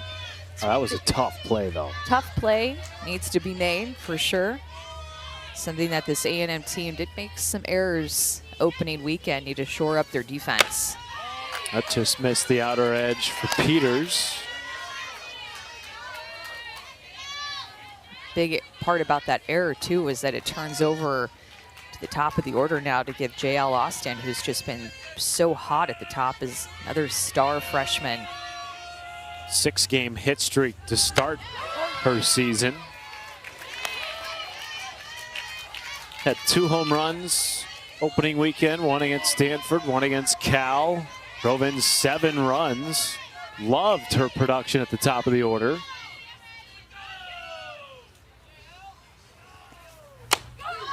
It's a great take. Kenny Gajewski said, look, we kind of knew the type of player she could be, but you never really know what you're going to get from a freshman until the season starts. You can go one of 2 ways, no matter what kind of fall they had. And for JL, she didn't have the best fall, in the words of Kenny Gajewski, but the minute they got back from winter break in January, looked like a different player. And that has carried over through the first 2 weeks of the 2026 season. Yeah, 8 freshmen on this team for Kenny Gajewski. 4 transfers, 8 freshmen, a lot of new faces.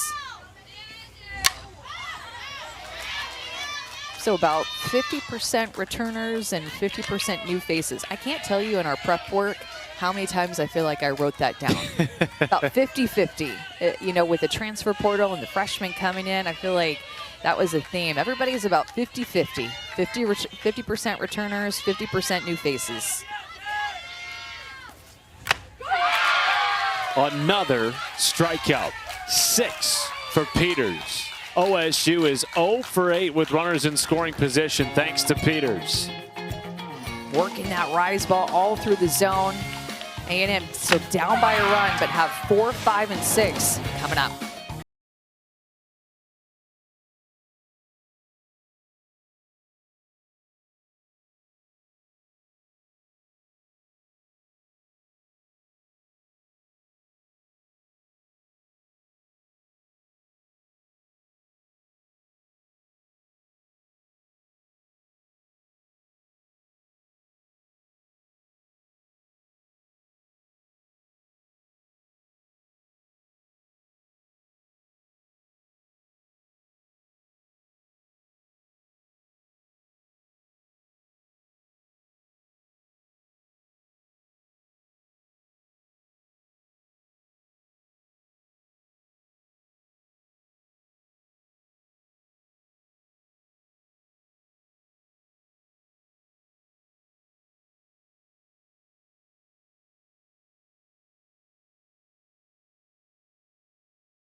Seniors, but Vega is a sophomore, had a great freshman year last year, hard thrower for UCF.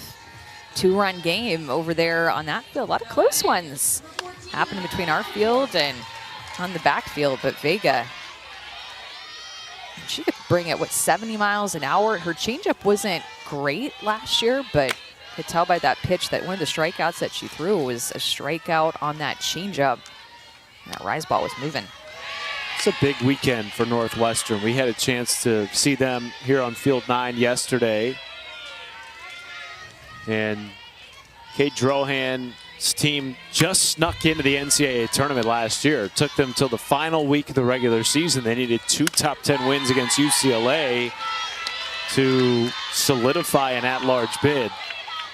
She identified this weekend, this year, Amanda, as an opportunity to start off a little bit better, give themselves some more breathing room. It's a big game against UCF for the Wildcats. Well, and I'm sure that they're absolutely loving this weather.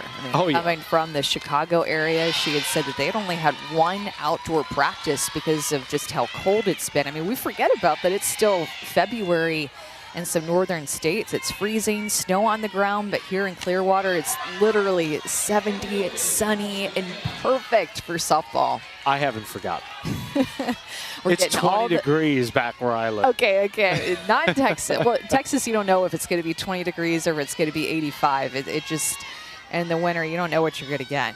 But that guy, or that woman has, that young kid has a chain. I like that little home run chain, but the Clearwater Invitational Tournament logo on it, I have not seen that before. But I'm wondering if you could get through the airport wearing that chain. You can get through TSA security. Thoughts? I don't know. It looks a little sharp at the bottom. Do they make you take that off? Definitely. Slow roller to short. Aubrey Jones with the first out. You know, so many people travel in for this tournament. I heard that 47 different states are represented, 3 different countries fly in to come to this tournament. I mean, this has been a softball destination for a softball fan for many years now, since its inception. And tickets are hard to come by. Many of the days are sold out. Tickets every single year. The demand goes up, especially with this field of play that we have here. The teams that we have, I should say. KK DeMent has already singled and scored in this game. The game in which A&M trailed by 6 at the start of the 3rd inning.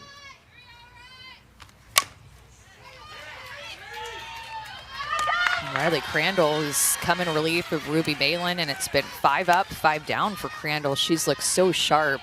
Truly, I mean, you think about keys for Oklahoma State having a successful year, and I really believe that Riley Crandall having a great year behind Ruby Malin, pitching in tandem together, kind of being co-aces maybe on this team, is going to be huge for their success.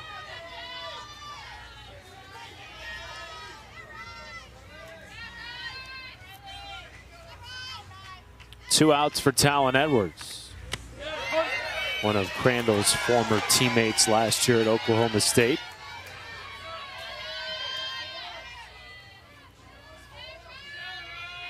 Ruby Malin got her 3rd appearance already of this tournament to start the day, passing the ball over to Crandall last half inning.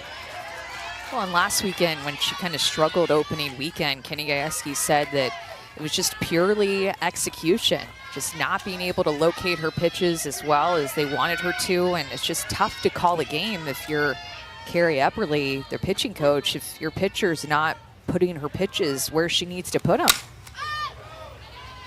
Deep fly ball to center. Back on it is Austin. Makes the catch, crashing into the wall for the 3rd out of the 5th inning. I thought for a second off the bat, I was like, okay, that's an out. Then in the air, I'm like, wait, is that going to get out of here? And then here is the great catch. That is a freshman out in center field, back against the wall, a much needed out for Oklahoma State's momentum.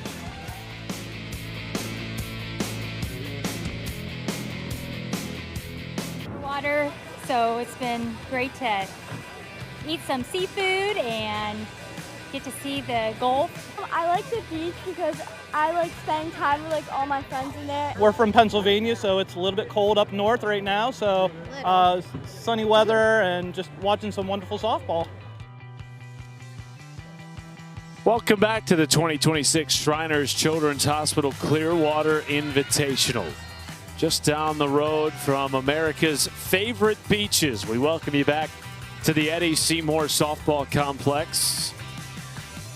awesome weather that we have had so far in this tournament and expect to continue having. Matt Schumacher, the former All-American, Amanda Scarborough with you. Have you enjoyed any seafood yet being down here? Does salmon from Whole Foods count? Because other than that, that is all that I've gotten to experience up to this point. But I need some more. I love seafood. I enjoyed a crab cake at the event a couple of nights ago. We were there to support Amanda Scarborough, Michelle Smith, a few other of our colleagues at the Clearwater Aquarium. Awesome. Great panel on growing women's sports and women in sports in general. And I learned an interesting fact at the Clearwater Aquarium. Okay, go on.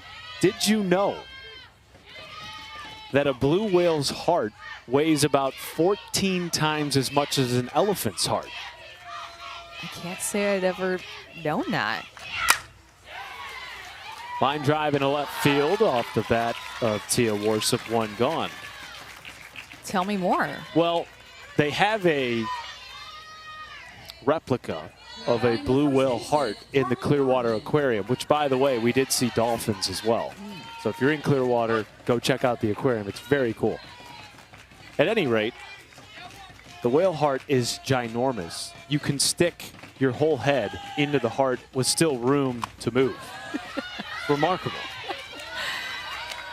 And that's your fun and completely irrelevant fact of the day. It's semi-relevant because you can go visit the aquarium and check it out yourself here in Clearwater.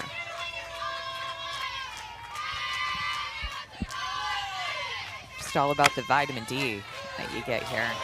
It's just perfect day. Love it.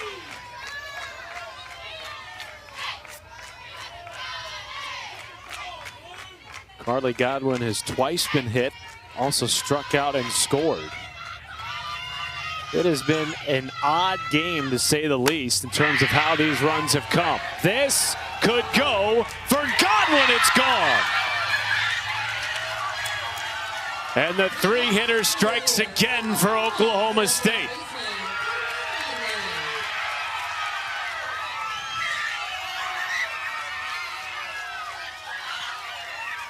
What an adjustment by Godwin. I'm talking about the Sydney Peters rise ball, and look at her go up and get it. That is not an easy pitch to handle whatsoever. Up and in on your hands, upper 60s coming in. And she gets her barrel there, clearly going up with a plan to look for that pitch, gets her barrel there and sends it out of here. Look, I can't help but think, talked about it for that last out, the momentum from the catch from JL Austin, you bring it into your bats on offense, and after that catch up against the wall by the freshman, doing it again, their leadoff hitter scored the first run of this game, setting the tone for them in all kinds of different ways, and Godwin has her first home run of the season.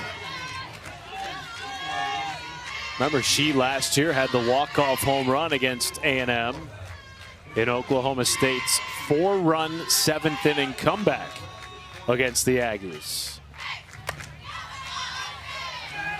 And it's a hitter for them who you know they want to get going. I mean, Oklahoma State scoring some good runs here early in the season, and that's even with Rosie Davis coming in this game, hitting 105. Carly Godwin, that's just her first home run. She had 3 doubles. Hassler hitting 222 coming into this game. I mean, those are 3 hitters, RBI producers, big power hitters for them that kind of off to a quiet start so far. 23 runs scored through the first 8 games of the season, including here today against A&M. Cowgirls have won 4 games against SEC opponents in this tournament since the start of last year. Looking for their 5th today against A&M.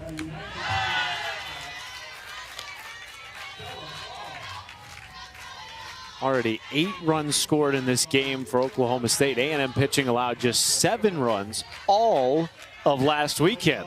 It's just the quality of teams in this tournament. I think you have to go in knowing that you're going to give up some runs. Hassler down the line and left. It is gone! Back-to-back homers for the Cowgirls.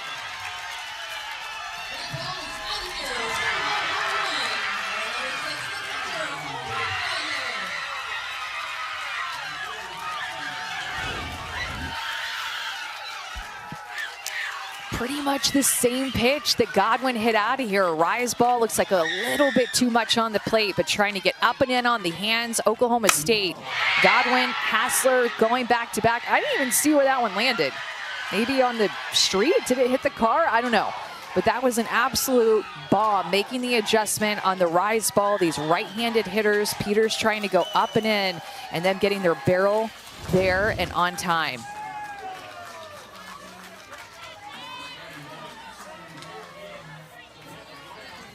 What a time for your first career home run. Amanda Hassler.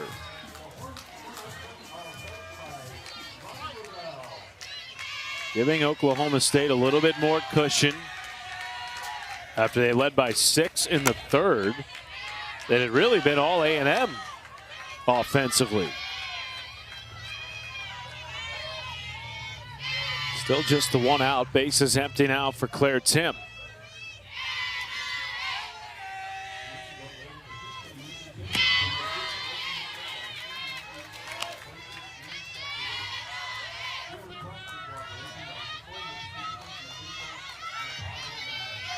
Kenny Gajewski told us in the dugout, we know we're going to have to score runs and probably do it over the course of a game, every game throughout the season, and we've embraced that about ourselves.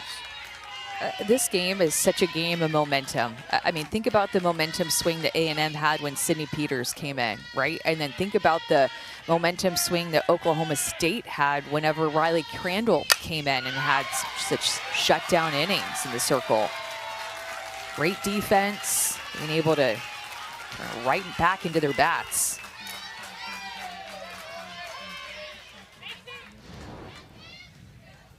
Jordy Fromm, formerly Jordy Ball, getting warmed up. Expect to see her in the circle next on ESPN2, taking on a top 5 Tennessee team led by the reigning SEC Pitcher of the Year, Carlin Pickens. Cool story with Jordy Ball, right? Just one of the best players in our game, but started her career at Oklahoma, won a national championship there, and then transferred over. Just wanted to be back in her hometown, wanted to be back in her home state and represent Nebraska. She went there last year for the first year and just had a complete breakout year offensively because she didn't get to hit much at Oklahoma, but pitching-wise, we've always known what she can do, but being able to see the other side of her game has been a real treat. And that move that she made was received with great surprise nationally. Why would a player leave a program that she helped take to back-to-back national championships? By the way, she was the MVP in the national championship.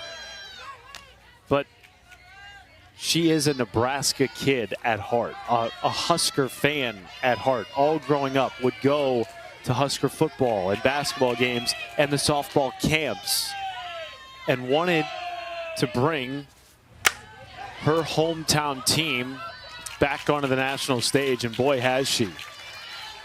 I mean, they're a legit national championship contender, and so is Tennessee. And so it really is in that matchup coming up next between Nebraska and Tennessee, a matchup that usually you only get a chance to see in the Women's College World Series or at a tournament like this. Maybe you hope that you get to see them face each other and maybe a Pickens, Jordy Ball, or Jordy Fromm matchup after this one. Won the Big Ten Player and Pitcher of the Year. First winner of both awards in the same season in league history. She's coming up next on ESPN2. Snap throw down to first. Boy, that was close.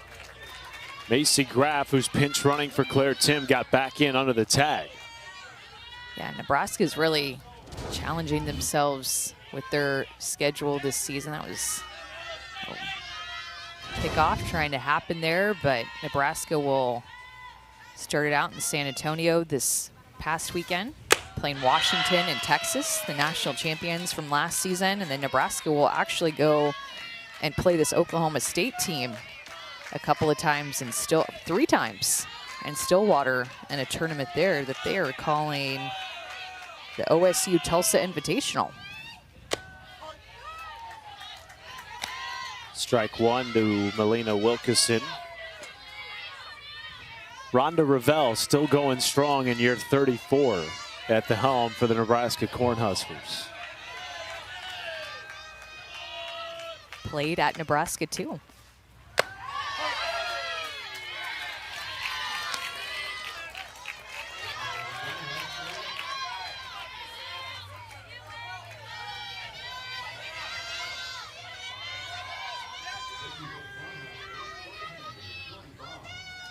Payoff. Wilkeson into left, gliding back. Allen, back-to-back home runs.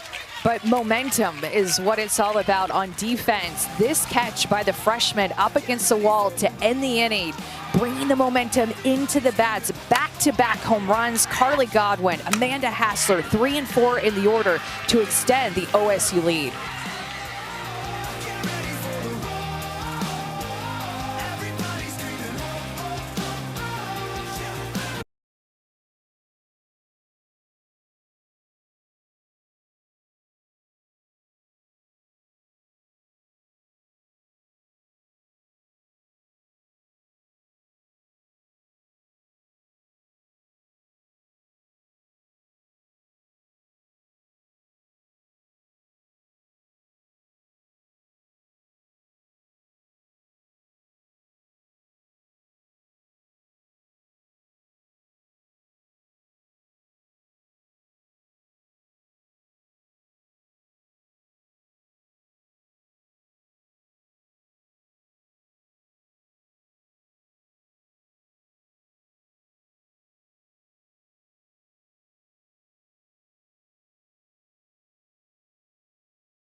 Oklahoma, of course, the reigning national champs, have won 3 out of the last 4 national titles, led by Faith Torres. This is out of the park.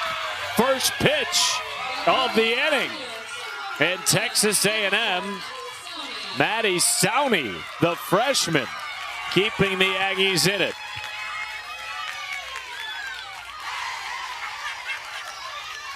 Opening weekend as a freshman, she went 0 for 9. Today, she's 3 for 3 with multiple RBIs and an opposite field shot for her. Her first career college home run is an opposite field shot, a solo one to try to answer back after Oklahoma State hit 2 solo home runs in the top half of the inning. What a day for Maddie Sowney. 3 runs batted in, 3 for 3 at the plate. Had that amazing throw down to second base to catch Melina Wilkeson stealing. It was the first time that Oklahoma State had been thrown out stealing a bag this year. Just so fun early in the season to see the new faces. So we have one on the other side, or a couple on the other side with Oklahoma State. JL Austin, a freshman star. Aubrey Jones, their shortstop, going to be a star in her career as well. And then just seeing these freshmen step up. They're the future stars for the next few years that we get to follow as Riley Crandall answers right back with a strikeout. Right at Allen after giving up that home run. That's a response that you like to see from your pitcher. First strikeout for Crandall in relief. She retired the first 6 she faced before that Maddie Sowney home run to make it a 2-run game again. Now taking on the 9-hitter Frankie Vrajel.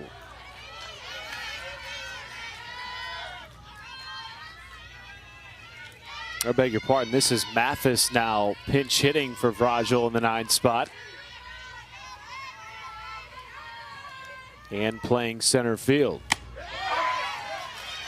Maddie Sowney, being from Hawaii, actually has known Trisha Ford for a really long time, ever since she was a little kid. They've had a relationship, and decides to come to Texas A&M and play for her. Can tell how strong she is offensively and with her arm back behind the plate. I'm trying to think, as an A&M alum here, I don't know if there's ever been a player from Hawaii at Texas A&M, but definitely something to look into.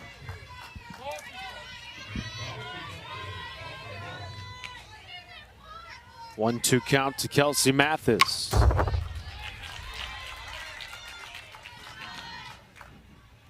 Ruby Malin started this game, looked really sharp, got tagged in the third inning, was replaced by Riley Crandall, now getting loose again in the Cowgirl bullpen. And action for A&M as well. Kate Munnerlyn getting loose. Boy, if Ruby Malin comes back into this game, I mean, she threw 174 pitches yesterday. Started the game today. Yeah, and think about when you talk pitch counts, Matt, that doesn't include, you know, her warming up. Sure. The game before this game, being in the bullpen right now, getting loose again. That pitch count number, you add on quite a few pitches. You have to warm up. The pitches that she throws in between innings, you get 5. Do you remember the most amount of pitches you threw in a day? Oh, I need to like Google this or ask ChatGPT or something, and AI, maybe they would know the answer. Maybe my dad would know, even better than Google. Nice piece of hitting in the 9th spot from Kelsey Mathis. Turns the lineup over to Kennedy Powell. Well, tomorrow, 8 Eastern on ABC and the ESPN app, Women's College Game Day crew will be at the Maravich Center in Baton Rouge to get you set for the biggest game of the night. Joyce Edwards, number 3 South Carolina, Flau'jae Johnson, and the 6th-ranked LSU Tigers. Another one sprayed into left field, this time off the bat of Kennedy Powell. And back-to-back one-out base knocks for the Aggies. The tying run is aboard in the 6th.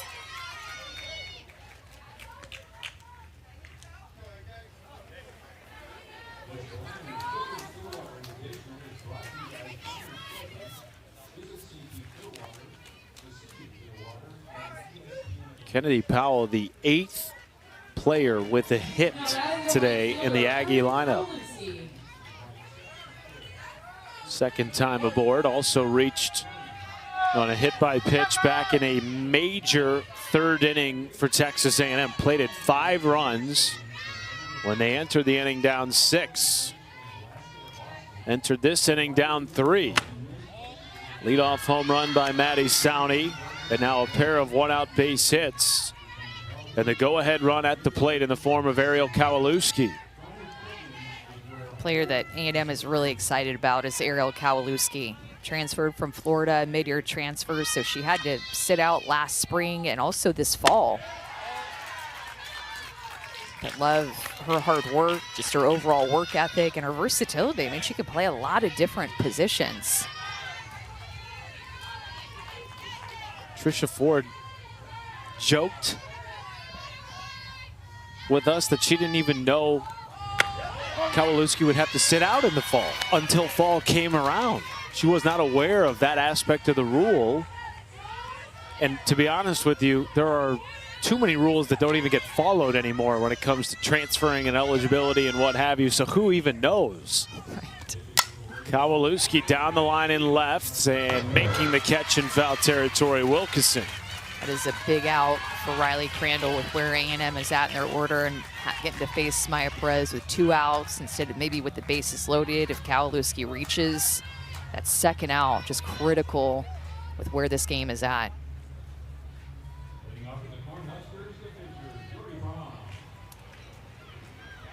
Carrie Eberly out of the Oklahoma State dugout.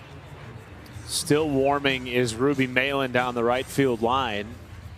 2 outs in the 6th, and one of the most dangerous hitters in the SEC this year, Maya Perez, has already homered to drive in 3 runs earlier today. Yeah, 2 reach via free passes in front of her, and this is on a 1-2 count, a pitcher's count. She got a pitch that sweet off of the All-American and Ruby Malin. Remember, if we're watching softball, just an epic super regional back in 2024 between A&M and Texas in Austin. It was a 1 versus 16 seed super regional, and you might remember Maya Perez coming in as a pinch hitter, hit a 3-run home run in Game 2 of the super regional in the bottom of the 7th on a 2-2 pitch to tie the game and push it to extras. Huge swing. She kind of got on the map, I feel like, nationally because of that swing that she had. Lines this into right field, down for a base hit. Here comes Mathis. She will score. Throw to third is in time to get the final out. Powell was trying to stretch it. The run will count because it scored before the tag to make it 9-8. What a way to finish this inning. A&M pushing the envelope on the base pass, but a great play by Warsup, a heads-up throw, tagged by Davis. Gosh, that was a big out for OSU momentum.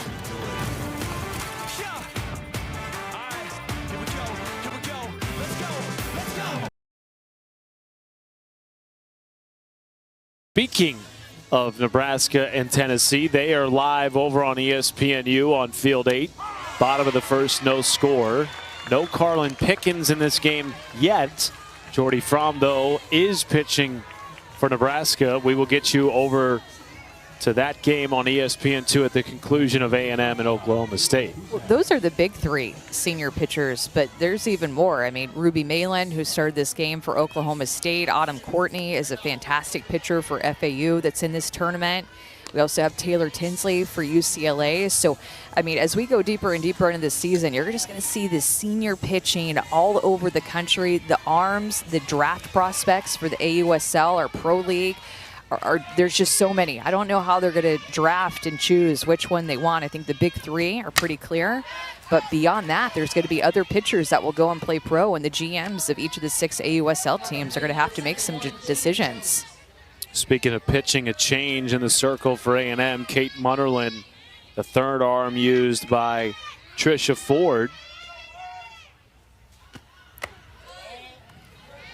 Sophomore from California.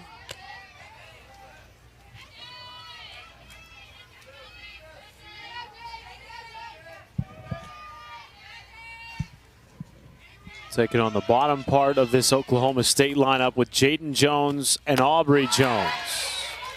Ahead in the count, 1-2 on Jaden. And both the lefty pitchers for A&M. Taylor Pinnell was a while ago, but she got the start, and she has a great changeup. And so does Munnerlyn. It's one of her go-to pitches.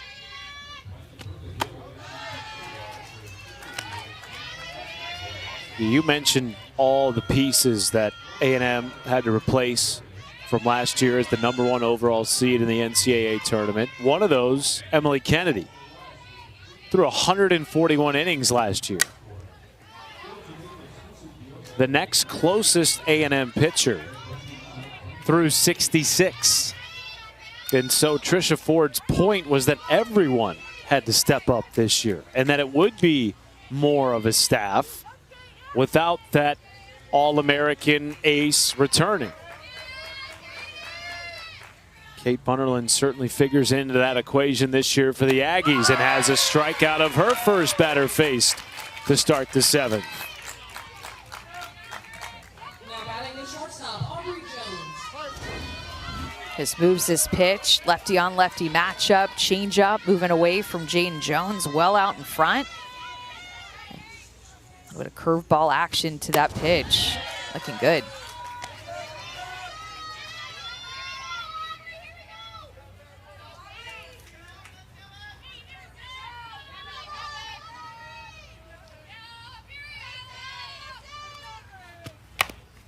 Right back to Munnerlyn. 2 quick outs. Big ABC doubleheader of women's basketball on Sunday, starting at 1. Top 25 showdown, Duke, Carolina, enough said. Then Texas and Tennessee, 2 very exciting styles in the women's game. If you haven't seen Tennessee on the hardwood and you like three-point shooting and you like floor spacing, got to tune into that game. They'll shoot 35 threes a game. the Lady Vols. Okay, I know I like three-pointers, but I don't really know if I like floor spacing. I don't really know what that is, but if you're into it, I can get behind it. Rolled the first. Maya Perez likes that. A 1-2-3 inning for Texas A&M, who, by the way, on the hardwood, on the men's side, plays a little something called buckyball. I know Amanda Scarborough is a fan of that. Well aware.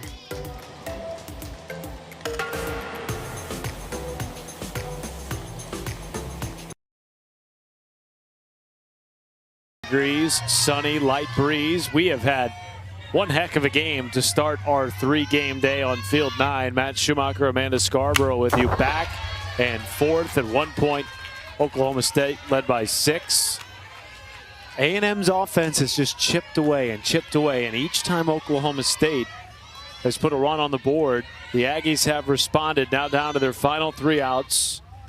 Bottom of the 7th, down a run with the top portion of the lineup. Michaela Wark in the 4-hole, leading things off against Riley Crandall.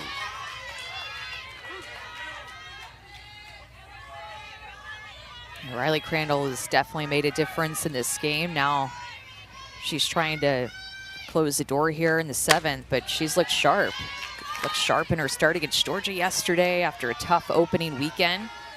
But she has to feel really good about the way that she's throwing the ball early in this tournament.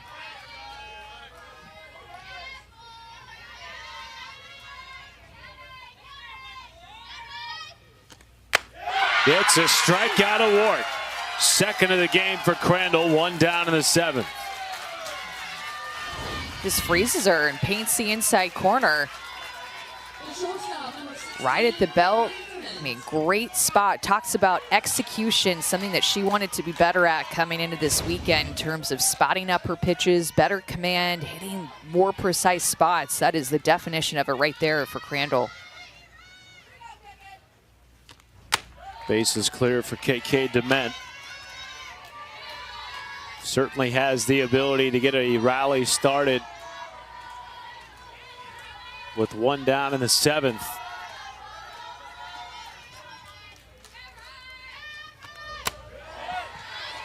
You mentioned her going sort of under the radar last year with all the seniors that A&M had.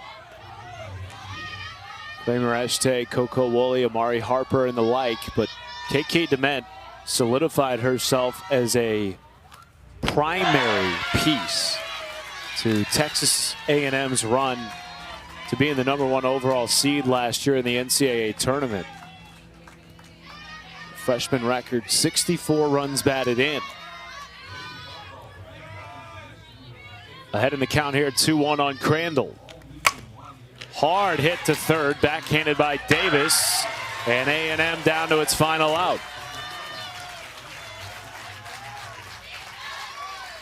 I just put themselves in a really big hole early in this game, and for as well as they've fought back to try to get back into it, Oklahoma State's done a good job of continuing to score throughout, and they unfortunately hurt themselves in the first inning with just free passes and a really slow start in their first game here in Clearwater. And now it comes down to the former Oklahoma State Cowgirl with 2 outs in a 1-run game, Talon Edwards, who was already singled, scored, and brought around a run back in the 3rd. It came down to being a close game this time last year in Clearwater when Oklahoma State was trailing in the 7th and had a walk-off home run by Carly Godwin. Another close one here this year.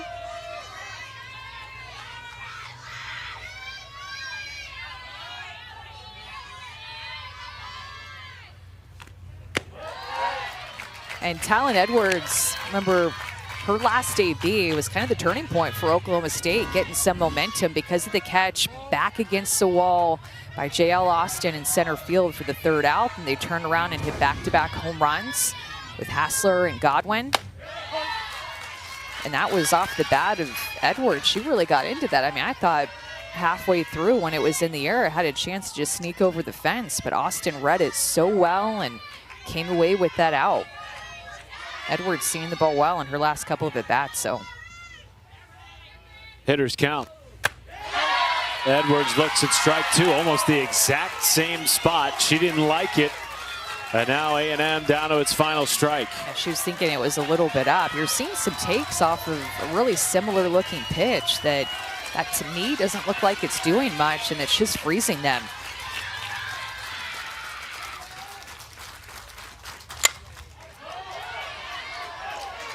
Well, what an opportunity here for Oklahoma State, who began its season 3-2. Opening weekend, came here, lost to LSU, rebounded yesterday with their first top 25 win of the season against Georgia. And now the very next day, an opportunity to take down a top 10 Texas A&M team. One strike away. Over to second base, and Kenny Gajewski has his 26th top 10 win at OSU. It's a needed win with this slate of games that Oklahoma State has here in Clearwater. Another top 25, top 10 win under their belt. Gritty win. They led by as many as 6. A&M came all the way back. Oklahoma State hangs on for a 9-8 victory. For Amanda Scarborough, our entire crew, Matt Schumacher saying so long from field 9. Let's get you over to Nebraska and Tennessee.